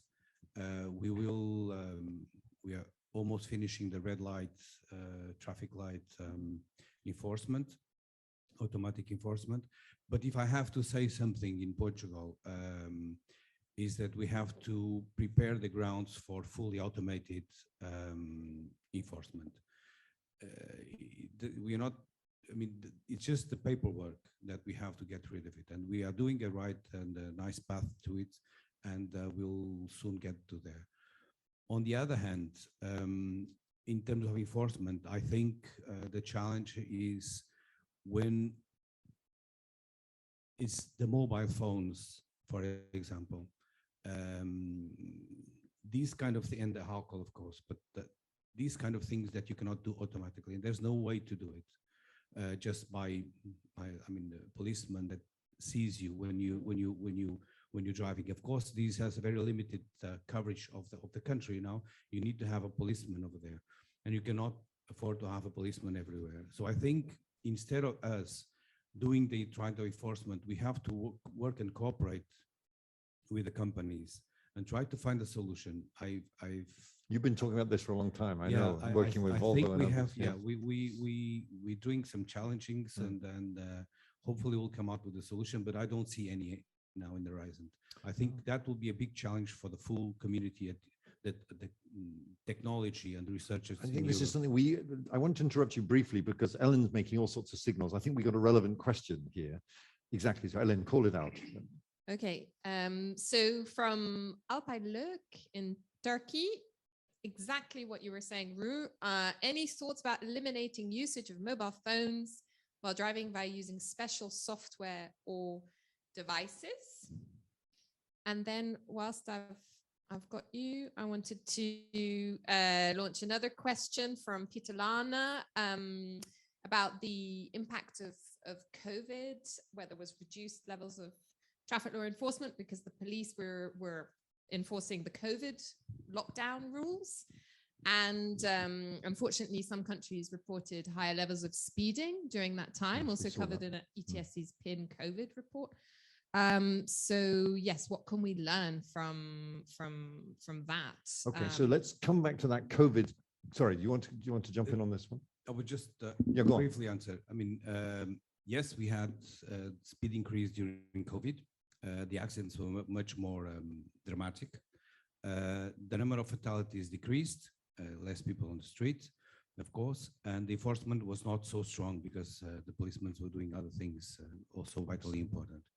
As for the technological thing on the mobile phones, nowadays I think it's only volunteer. I go to my car and I connect to some softwares, depending on the model of the operating system of my phone. Is it an Android or iOS?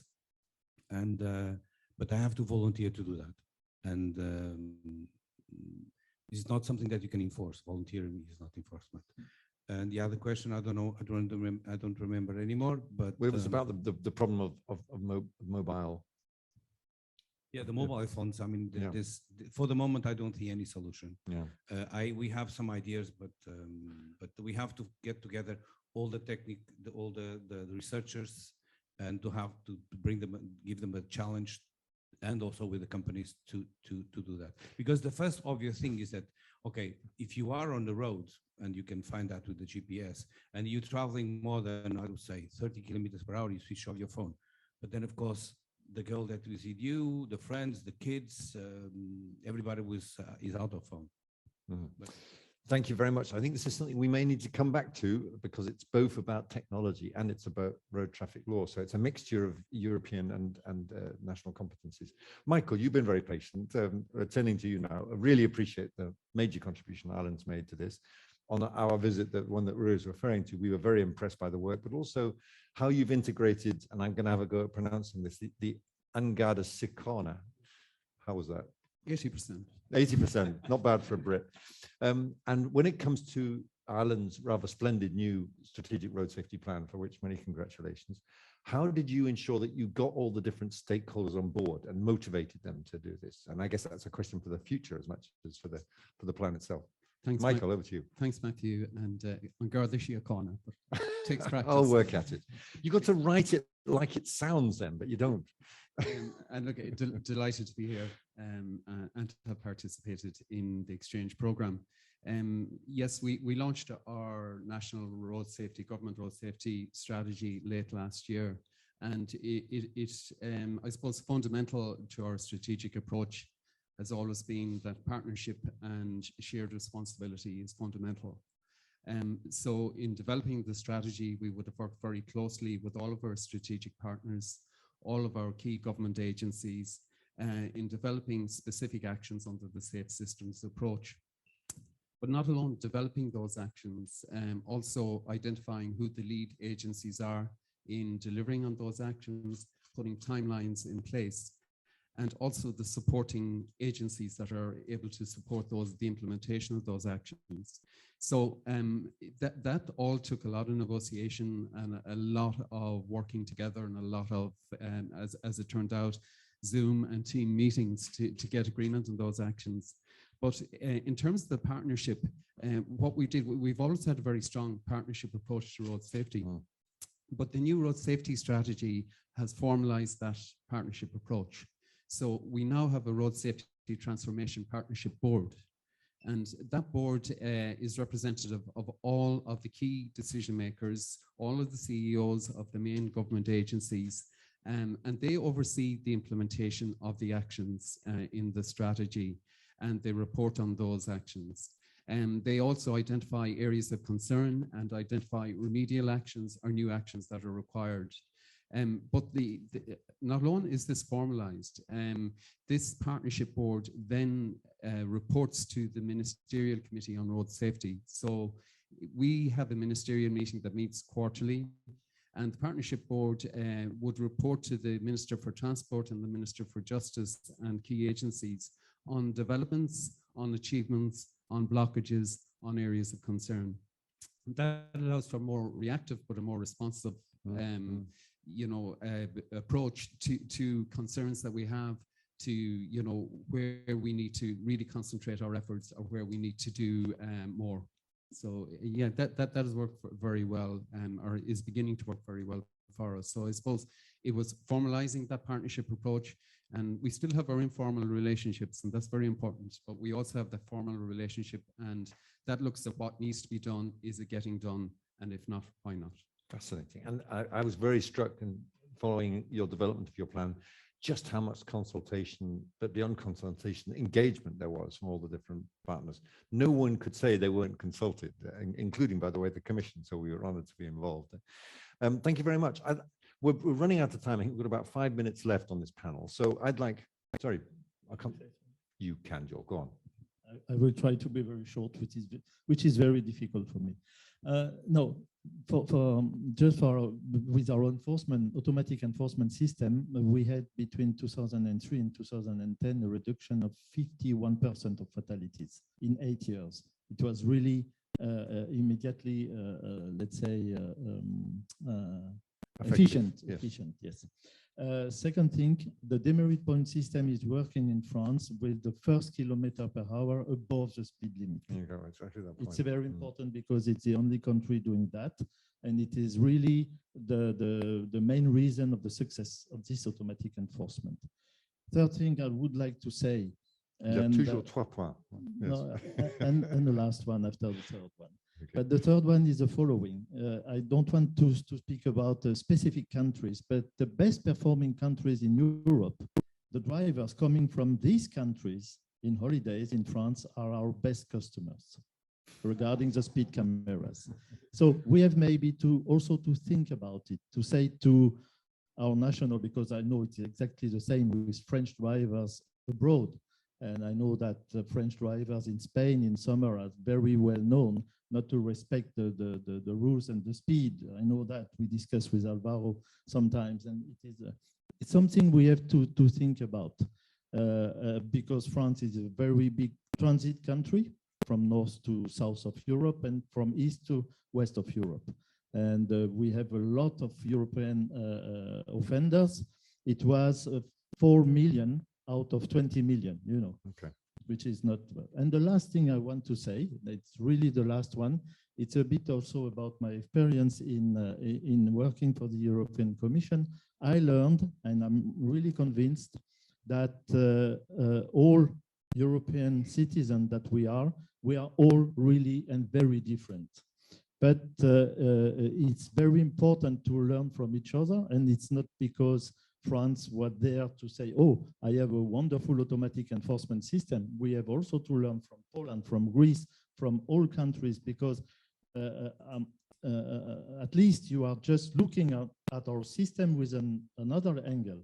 And it is very important also for us to consider how you see the French system. So we have every time to learn from each other. They are not the best one, the worst one. We have all to learn from each other. Okay, Joel, that's very interesting and useful. You mentioned the importance of cross-border enforcement. As you know, the Commission's taking this issue forward. It's a very important issue for us too, not just to improve the efficiency of the French system to make sure those fines are paid, but to make sure that there are consequences for people who speed in different countries. The second issue, which I think is really important, is this notion about, I mean, several member states have said, you know, I could fix the problems in my country, but you know what? It's just the drivers in my country, they're crazy. And I really don't agree with that approach, because drivers everywhere are responding to the systems we give them. And essentially that is the lesson. I mean, the lesson, as you say, French drivers, when they're off the leash in Spain, they drive differently. And I think you see this pattern. So what we need to do is divide good national and indeed European systems that we can enforce together. And I think we'll find a dramatic impact. Joel, you've used up your time for your closing statements, but I'd like to turn to the other three to get their views on what we can do differently now with the Road Safety Exchange. What are the lessons? What are the thoughts you have, starting with you, Conrad, for how we go forward in the future? Because I'm hearing everyone wants to go further. What's your view? I think it will be a clearly message from my side, as my colleagues said from the Pania. It's deeply thinking about the concrete cases, because we know about the enforcement.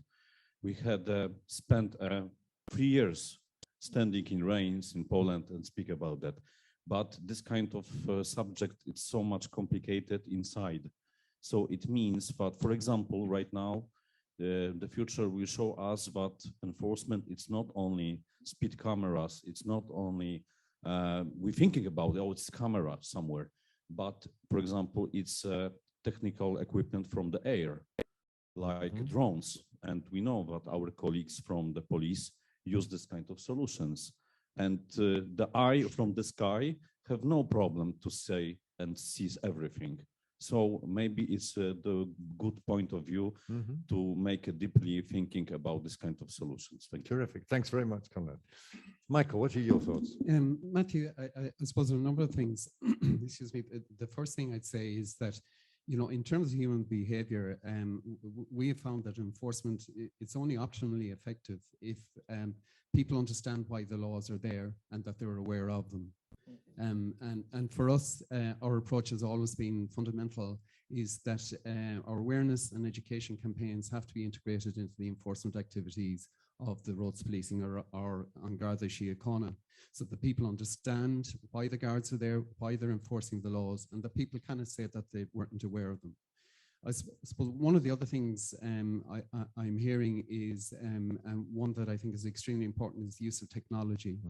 And we've recently introduced average speed cameras on one of our motorways in Ireland with plans to roll it out.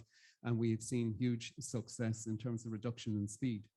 And I believe there are huge solutions to technology and how we implement technology in enforcement. And I think just listening to the Netherlands and what the Netherlands are doing with their artificial intelligence and handheld mobile phones, these are things that we would benefit from, learning from. And I would have loved to have been on some of those site visits just to hear about that technology. So in terms of the future of the exchange program, I think it is essential.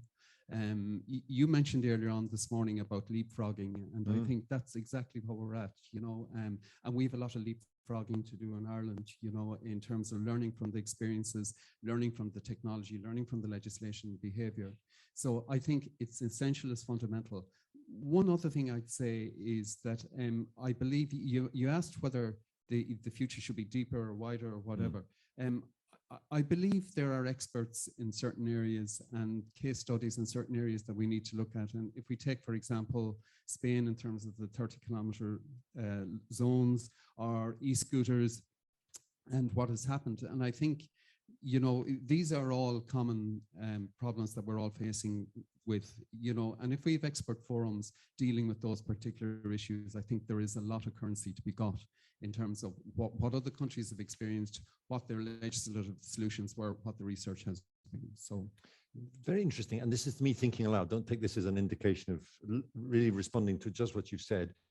It might suggest a different way in which we organize road safety exchange activities in the future, that we identify the themes, enforcement, technology, educating people what the laws around, and then we invite the countries who want to plug into them. So we have issue-based things rather than country-based things. But that's another, it's a way we could think about it, and that would be a way to actually do wider and deeper.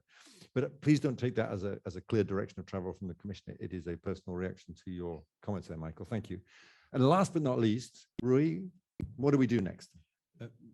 Prior to that, I would like to say also that in the continuation of the mobile phone thing is that it's also with the car manufacturers. In fact, we are driving and the influence of technology more and more. I mean, the touch screens is something that I don't believe it was invented, because they are very, very bad. So that could be a separate issue around technology as well. Yeah, I mean, everyone that has been driving with the touch screen sees that this at least as dangerous as working with a mobile phone. So that's these huge info entertainment banks. I mean, if you want to go to infotainment, you don't go to the car, you go to the theater or to the movies. But after when saying that, I think the future of this program, there must be a future. First there will be. I think you've heard that today. And this is a statement. We would wish that there has to be a future. Now, on the modal things, I think we could divide it in two steps. Like the first step was the kind of thing that we had till today, brief exchange, in bilateral exchange of themes, bring in more countries, and keep the same countries that were there already in different subjects if they want to. So that's the model that we have to now. And then we can revise it in a couple of years because, in fact, it's a good starting point, very, very good starting point. And then the next step would be a more deeper step that I would like to go to Ireland to get another hat. For example. And then also after buying the hat, we could go and get together to work, real work. No, but in specific measurements, to have an exchange that is more, that is longer, in fact, than the 1 or 2 days, to have a host country that invites you to come there to stay for 3 weeks, 4 weeks to debate one theme. If I go to Rems, for example, to see the processing factory that they have there, the same as if I go to Lyon to see the processing factory that they have there, one day it's interesting. But if I take my technicians and they have a lot of questions, then they come there with a good solution. And this can be applied to any other theme, like whatever. So that there is a host country that has the means to invite people, technicians, to stay there for a couple of weeks to deeply understand one problem and come to their own country for that. The same way, the other way around, you go to another country and you see what is there, the reality. For example, I was talking to our colleagues from Sweden. Of course, what they are doing with the roads is fantastic. Now, with infrastructure is fantastic, but what if they come to our country and see our reality? Can you give us a hint on where to progress? But to do that, it's not enough to go there for 1 week or for 1 day. You have to go to see the status of the roads and then to give us some hints on how to proceed. And this is my 2 ways of seeing the program. Okay. So we have wider and we have deeper and we have longer in that sense. And in the sense of really trying to plunge in, and what we're almost talking about is mini secondments here within the context of this. Very interesting. Let's capture all these thoughts, and nothing needs to be decided now, except that I think we run out of time. And thank you very much indeed for being a really excellent panel. Really big hand for our colleagues from France, from Poland, from Ireland, and from Portugal. Thank you. Thanks a lot, gentlemen. And so we're coming now to our last moderated discussion. Thanks to our colleagues online for staying with us. We're coming towards the end, but I think we're really pulling together and distilling some very important final discussions. Here we're now going to turn specifically to the safety of infrastructure. And I'd like to invite colleagues from Austria and from Bulgaria and from Romania and Sweden to join us. Again, same themes, which solutions were discussed, what worked and what didn't, and what do we need to implement from the future. From Bulgaria, we're joined and welcome to Dimitar Iliev, the Deputy Chairperson of the State Agency for Road Safety. From Austria, Alex Novotny, Director of the Austrian Road Safety Fund in the Ministry of Infrastructure. From Romania, welcome Adrian Forkis, who's the Secretary of State from the Ministry of Transport. Thanks very much. It's been lovely to meet after all the collaboration we've been doing online for so many months. And from Sweden, Lars Ekman, Senior Advisor for Traffic Safety in the Swedish Transportation. So welcome, colleagues, for joining us today. I'd like to begin, if I may, with you, Dimitar, from Bulgaria. You're recently arrived in this glorious world of road safety. You're taking on a leading role at the State Agency for Road Safety. The topics we focused on in the Road Safety Exchange for Bulgaria were safe road infrastructure and the enforcement chain. And what I found was a tremendous enthusiasm.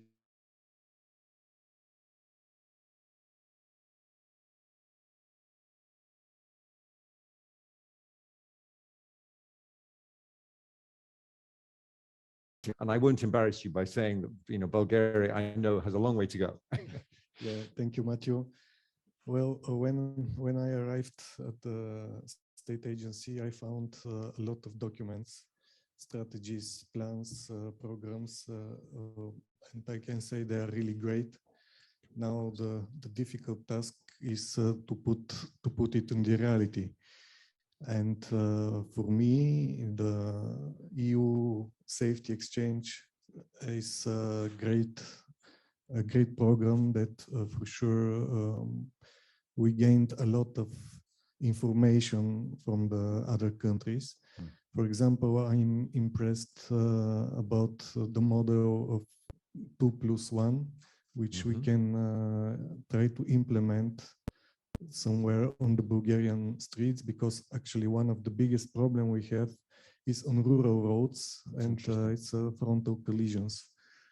Then about enforcement, we are very good on speed enforcement, but we are really disaster about distraction and city enforcement and so on. So we have to improve there. Why is that, in 2 words? Why are you so good on one thing and so good on the other? I think it's because of the law, and this is something we have to moderate and to change. Interesting. Okay, but it does imply that when the laws are there, the people are respecting them. Yeah, but it's very difficult to find the way to make the enforcement in the city, and we cannot put policemen on in every place in the city. We have to try to find a way with electronic cameras and so on to make this enforcement. Indeed, and with distraction, it's sometimes harder to do that. We had an experience with trucks, so you can't actually always see in a truck cab whether the driver's on his phone or watching a movie or whatever it is. Thank you very much indeed, Dimitar. Turning to you, Alex, you've hosted 2 recent study visits on safe road infrastructure, and I was delighted to be there for the first part of that with Poland. Lovely to be in Vienna again. We're very impressed with the work you've been doing in Austria, and again, to see the amount of cooperation between the different authorities that you've generated there. What would you say are your priorities now in terms of moving forward in terms of safe infrastructure development? Thank you. Thank you for being here, for taking part at this great project. Thanks for joining us today. Yes, we have big challenges. On one hand, of course, it's the transposition of the Infrastructure Safety Management Directive, but we applied on the motorway and the expressways. So motorways and expressways are the safest roads in Austria. And like in the other countries, we have the problem on our rural roads where about 2/3 of our fatalities occur. So therefore, we have to motivate our federal states to also apply these instruments on their roads. This is, of course, a big challenge for us because it's on a voluntary base. On the other hand, the pandemic showed that it's a booster for vulnerable road users to go more to work or in your spare time, and also using bicycle for the ways you have to do. And so therefore we see also infrastructure have to be improved, because the many cyclists we have now on the roads need place. So we also have a big program to support building, reconstruct, and renew our bicycle infrastructure, for instance.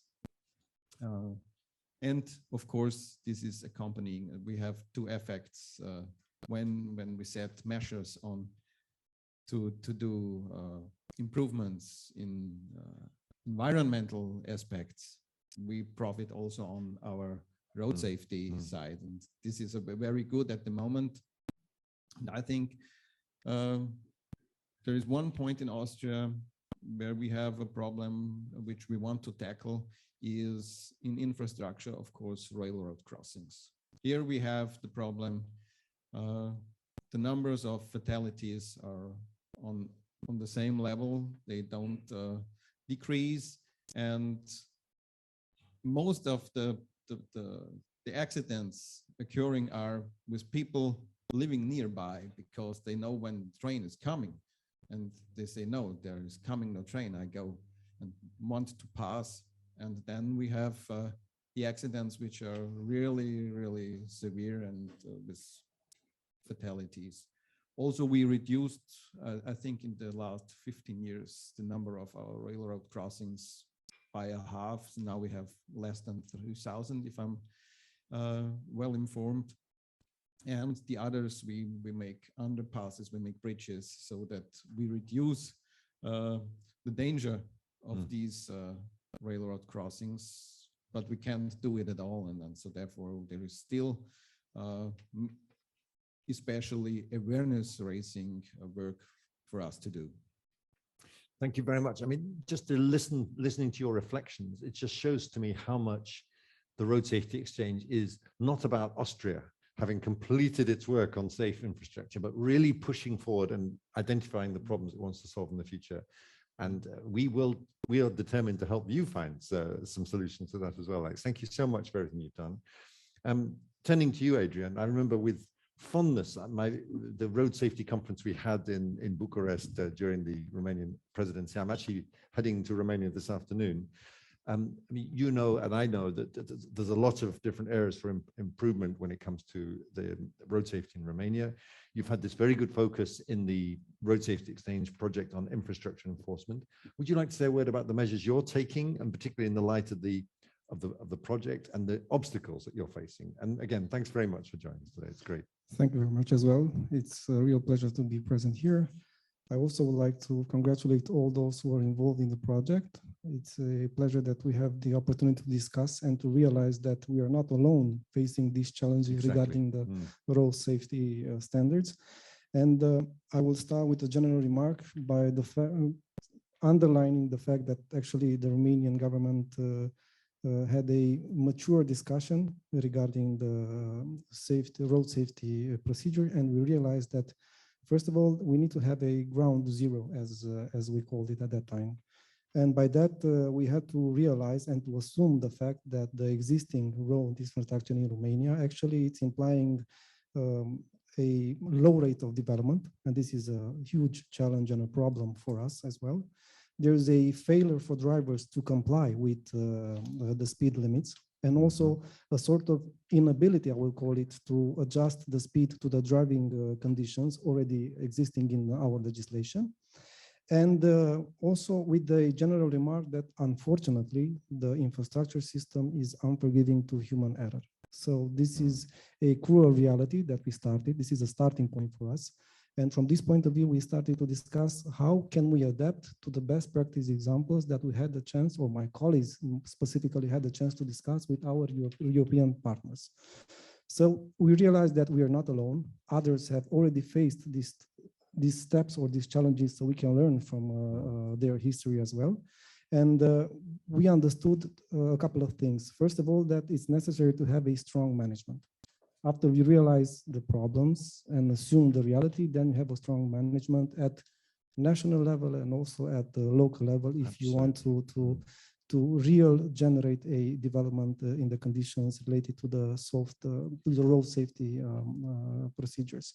And we imply two dimensions. First of all, the collective responsibility, which implies the road managers. It implies those who design the roads, and all us as drivers that are using these road infrastructures. And the second one related to the individual level, which is about education, and also implying the fact that if you are a driver, you have to be applied for cautious behavior in order to comply with the traffic rules or with the existing markings on the road infrastructure. After we put this on the public agenda, we had several NGOs who were present to discuss with us. They also gave us an insight and offer some solution. For example, they also underline the importance of having road education for children from the age to 6 to 10. And also we have different NGOs who are involved in this type of projects in order to have more mature drivers in the future. Secondly, there's on the public agenda another discussion related to the fact that if we do not have a developed enough infrastructure, then we need to have some type of lessons for defensive driving, also for new drivers. So when they get in the real world and into the road infrastructure, they have a improved response to specific situations. So these are types of things that help us in order to understand that we need to improve the procedures. We need to have a more, how should I say, more standardized approach, and our national strategy for road safety also took all this that I mentioned into consideration. So from our point of view, first of all, it's about the fact that we learned a lot from our colleagues from Sweden. Again, this model for the alternative traffic system 2+1 is also something that we put on our strategy and we are going to implement.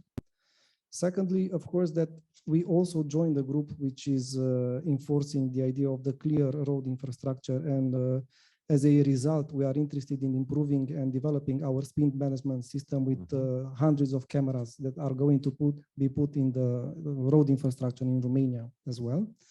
And also, due to the national context, we also stated the fact that there is a need for us, first of all, to create platforms in order to improve the monitor and the controlling of heavy vehicles, and also special dedicated parking areas for these heavy vehicles in order to assure not only the control part in order to see if they're working and functioning properly, but also because there are several statistic data that are showing that they are on the side of the road with different technical failure, and it implies all sorts of accidents due to that fact. What I consider to be the most honest approach for the Romanian government was the fact that in our national strategy and the projects that are related to the resilience program, we assume 4 pillars. First of all, is about the fact that we are going to reduce with 25% the number of deaths, and also we will assure the legal framework in this regard, and also sources of financing for different type of investment that are needed for this objective. The second one is the fact. What time period was that? The 25? By 2025. So that's halfway to. That's halfway to, yeah, yes. Very good, thank you. We are trying to keep it real, so yeah. yes, thank you. The second one is related to the black spots or the hotspots, and the idea that was formed that we should have we call it intermediary objective of reducing with 48% by 2026 the black spots or the hotspots in our road infrastructure. In order to assure the decarbonization policy, it's about the fleet renewal, eliminating 250,000 vehicles that are under or Euro 3 or under Euro 3 and more than 15 years old. And of course, the thing that helped out the most was the European directive that was transposed into national legislation, and also is the base for our national strategy for road safety as well. So overall, my remark is the fact that we understood from our colleagues, first of all, that we have 3 important pillars for the road safety national strategy. The fact that we need to improve the education, the infrastructure, and also the legislation, the strong management that I discussed about earlier. Fascinating. Thank you so much, State Secretary, for those that really full answer. And it's really great to see how much you plugged into this program and used the partnership, particularly with Sweden, to make progress. What is fascinating to me is here you're adapting and adopting the safe system in practice. What to do about the unforgiving roads, the infrastructure. Fascinating to hear that. And it's the perfect person now to turn to Islas. You've heard the praise for the 2+1, both from Adrian and from Dimitar, so that some of these things in Sweden are indeed rubbing off on other places, and that's great. But tell us a little bit about the challenges. In fact, we were talking about that at dinner last night with Dimitar. You've flattened out with your numbers. You've come down a long way, but it's been flat until a recent improvement. What are your plans to adapt to the challenges, to keep driving towards zero? Yeah, that is actually quite a difficult question. But I still wanted to start with greetings to Antonio and ETSC for this success. And also, I have to say, as a Swede, it's so sweet to hear you all using Vision Zero, not only as phrases, but actually in reality. Yes, isn't it? And that is actually, I mean, I have to express that. But yes, of course we have problem because we want to come further. And one of the and maybe that is thanks to Vision Zero, because even today, even if we are best, we still consider it a problem that we don't achieve more.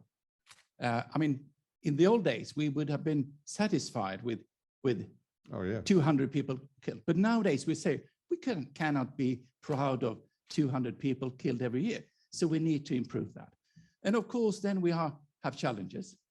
One of these challenges is that actually the same as our success, our 2+1 road, we tend to build less of that because it's more difficult, more expensive, and so on. We took the phrase low-hanging fruits beginning, and we're short of them now. And also speed, which has been our success with over 2,000 speed cameras and reducing speed limits and so on. Now we are facing some problems with reducing speed on rural areas. People in the rural areas feel offended by the urban view on that and think that they're outside. And even in the light of the data that you can show them. Yeah. Despite the knowledge, and it's quite interesting because it's even phrases like it's a matter of survival for our village. Well, strange. We want you to survive, but you could still come up with such phrases because extraordinary. Still, many people think that freedom is a matter of speed. In my view, freedom is actually freedom of movement whenever and where, but not to put others at risk at high speed. So, and also this slow implementation, because sometimes we hear some nice new innovations, and we find out that new innovations tend to be rather slow. A very, very simple innovation that we started 10 years ago, dynamic speed hump or whatever, took us 10 years to implement. Extremely rudimentary innovation, because you have the legal implementation, the administrative one, the technical one is not a problem. But so, of course, it's a slow movement. But and I think that we need to be involving more, and which is actually have been our success, to have the whole society in involvement. And actually, what we have learned from the pandemic and so on, that we actually could think of more dramatic changes in our society than we were used to. We have experienced lots of things that we thought was impossible. Now it's actually possible. Many of those things were very sad, of course, closing borders and everything. But things like having a totally different view on speed in urban areas and speed, for instance, I still believe that we could have a paradigm shift in the way we look at that. So yes, we have those problems. Of course, it's the case that we have taken all the low-hanging fruits, of course. But on the other hand, we still have a very broad commitment for the Vision Zero. And the fact that we consider it a problem is giving me hope. Thank you very much. I think it's fascinating what you just said. And if I may make a parallel, the two words we have not heard this morning are drink driving. Because I think to go back to the paradigm shift, we have achieved our paradigm shift in, I'd say, almost all, if not all countries now. We've achieved a high level of societal unacceptability to be drink driving, and the combination of penalties and everything else. But people don't do it, and that we haven't got to that point yet on speed. And I think this is generally the approach, and something we could perhaps discuss in a broader context, because we do learn so much better from each other. And the question I'd like to turn back to in just a quick second round, again, I'd like to, because I'm seeing from Theo we're running out of time again, I'd like to ask your individual reflections. Difficult for you gentlemen, perhaps recently coming into this, but on where we take the road safety exchange next. But picking up what Adrian said about the importance of strong leadership and collective responsibility, how we can pick up on those points in the future iterations of the road safety exchange.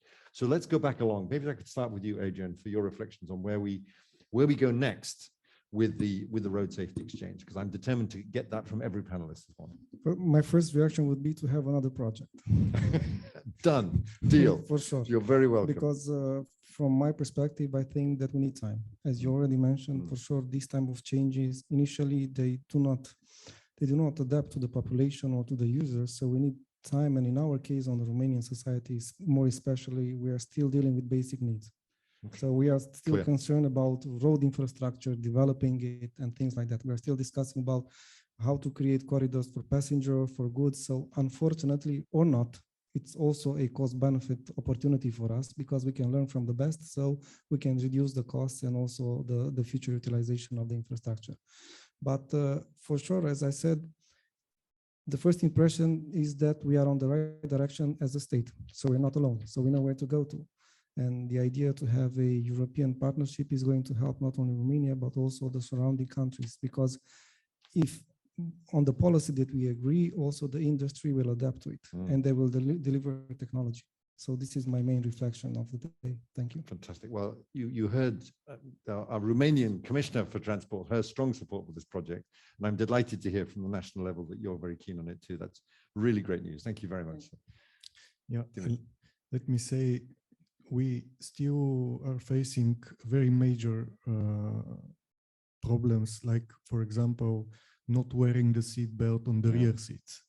And we still... Again, we can measure that in the baseline project of KPIs. So Yes, this is great. but it's very difficult by KPI because it's not always visible. Anyway, what we are trying to do now is to learn the people that it's very important for themselves, because nobody go out of home to make crashes. But anyway, the crashes happen. So let's be prepared for the crash. Then we are very focused on our black spots. There are some places in the transport structure in Bulgaria where we know that accident will happen. So we are very focused now to put in order these places. And what to say, the problem in general with road safety is that we people, we are not enough honest with ourselves when we are driving or when we are walking. Every fifth fatalities in Bulgarian statistic is by vulnerable road users like pedestrians, for example. This is something that we will push very hard. It will be not easy for sure, but for first time, I feel that the government has really as focus road safety in Bulgaria. So I'm optimist. I'm very glad to hear that. I'm an optimist listening to you. Just to pick up on what you said about vulnerable road users, and maybe to comfort you and Romania, the United States of America, which maybe people don't associate with having bad numbers on road safety. If it was a member state of the European Union, it would be the 28th best member state. It has road safety figures in terms of deaths per million that are 20% worse than Romania and Bulgaria. And particularly in respect to vulnerable road users, they've had a 50% increase in pedestrian deaths over the last decade. Now, as European societies, we often end up doing what the Americans have done. So let's not do that. Let's push ahead and learn from the models of the safe system and do things like this. So thank you very much. I'm very glad to hear both of your remarks. And I'm glad that the Road Safety Exchange has been of use to the two countries that are suffering the most from this terrible scourge. And I put it that way. There's no blame. It's solidarity with you and the things you're suffering from. Thank you very much for what you said. So turning just quickly for final words to you, Alex, and to you, Lars, where do you think we can make the next changes to make the next edition of the Road Safety Exchange even better? Thank you. Yes, I'm thinking you mentioned it. There is a shift in the behavior concerning alcohol, and we in Austria we need a shift in behavior of speed. So okay, interesting. So I have to say it's very impressive how it works in France. Speed management, speed enforcement. And now I come to the Road Safety Exchange. It's very important. We cannot copy the measures. We have to understand the structures and the mechanisms behind it. And see what works best in Austria. What works and how can we use it for Austria? How can we use the experience we get from our study visits, from our online workshops or in-person workshops? So it's a learning process, and I think it's as you asked before, it's on one hand, we have to go deeper to understand these structures. And on the other hand, there are other topics we want to learn, or maybe from this project, we learned that there are new aspects we could keep in mind to use them to perform better. And this is the great benefit of this project. And I'm looking forward to be part of it. Great. In Eurosafety Exchange too, please. We count you in. Alex, you're booked in for the duration. Lars. Yeah, I think, well, the way ahead is actually to take further step in line with the Vision Zero, because we realize on many areas, when we have tackled the worst part, we still have lots of things to do. Because I still think the as we say in the model of a safe system, that the balance between safe infrastructure, safe vehicle, and safe behavior is actually a very dynamic and good process. I mean, if you're driving at a decent speed, all cars in the same direction, on a safe road, then you use the benefit of the modern vehicle so much more. And also when you realize, well, actually you need a much lower speed when it comes to vulnerable road user, taking that the next step. And then I think, because we all here agree that the speed is the key issue, has been our success, but still is our challenge. And I think that we need to shake hands with other sustainability areas, because in the almost all areas, it goes hand in hand with other livability issues, CO2 emissions and noise. We realize it's more important, and none of these claim for higher speed. So actually, we could go much more hand in hand, and that is actually what we did on the global conference to emphasize the necessity of traffic safety being part of sustainability. So I think that is our real challenge, and see it as a very positive and prosperity part of life, to be in a safe, comfortable, nice way. So it's not just I'm hindered to drive at the lovely high speed, but rather to enjoy being able to transport myself in a safe, healthy way. And we all know that active mobility is a very healthy way, unless you're not using it well. But then of course, we need to take actions as well, because one area we haven't talked a lot of is actually, maybe because we don't on a European level have good data on injury reports from hospitals, because then we should have been much more concerned about head injury on bicycles. Because I realized on the pictures on our study tour, I think I was one of the few actually wearing a bicycle helmet on this tour.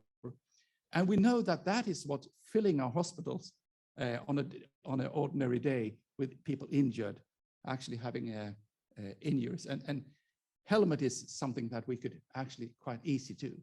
And now we put more speed and power in our two-wheelers and have all different names on it.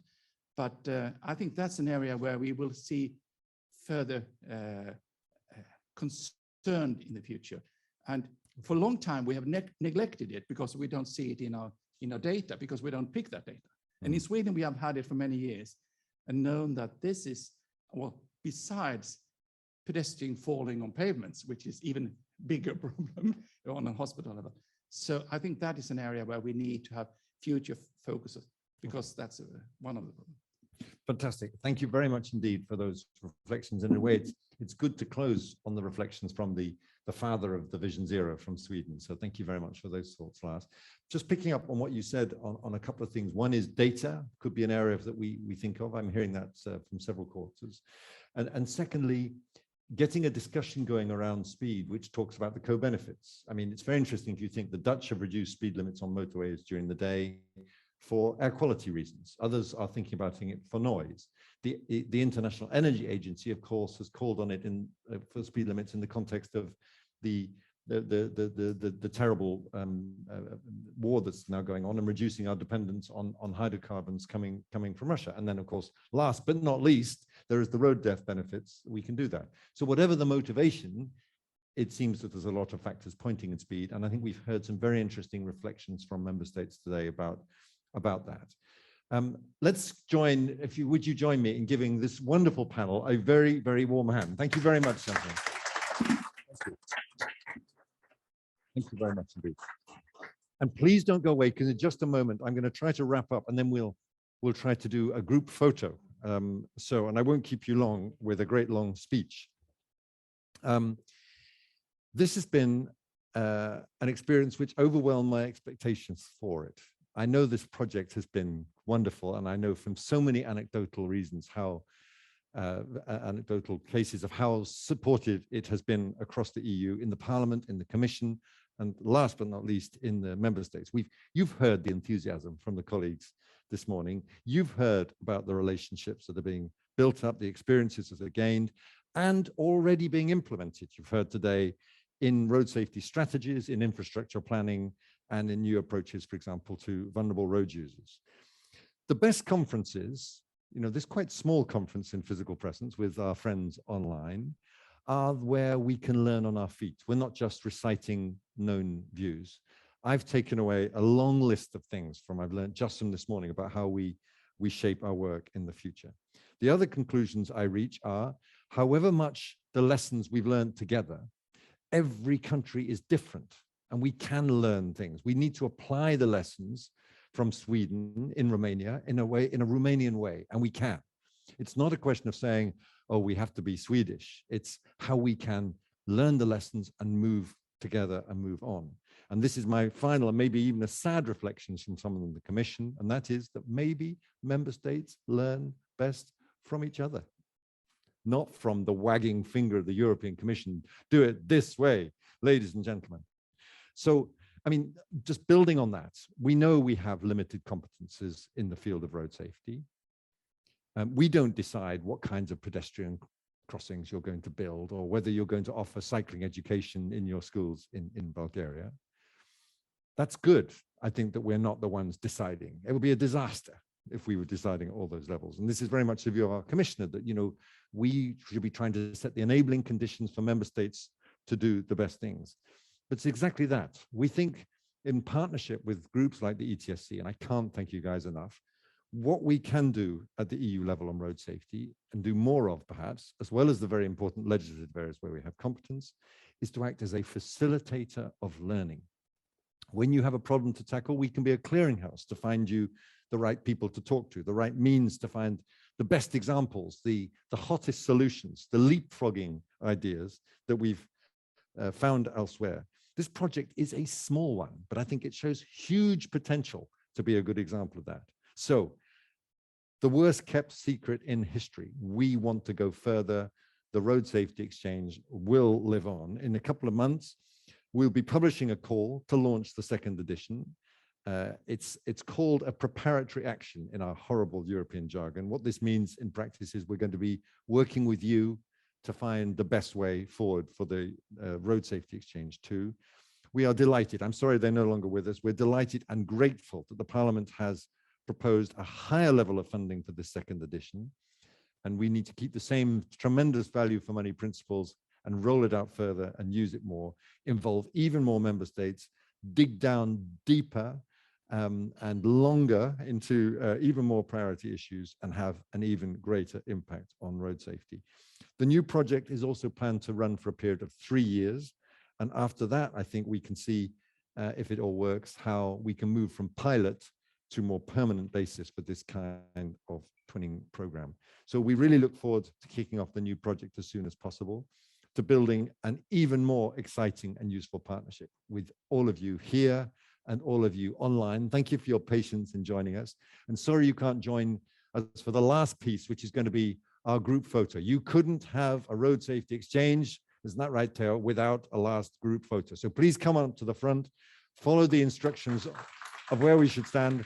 Thank you very much for everyone for this wonderful project. Thank you.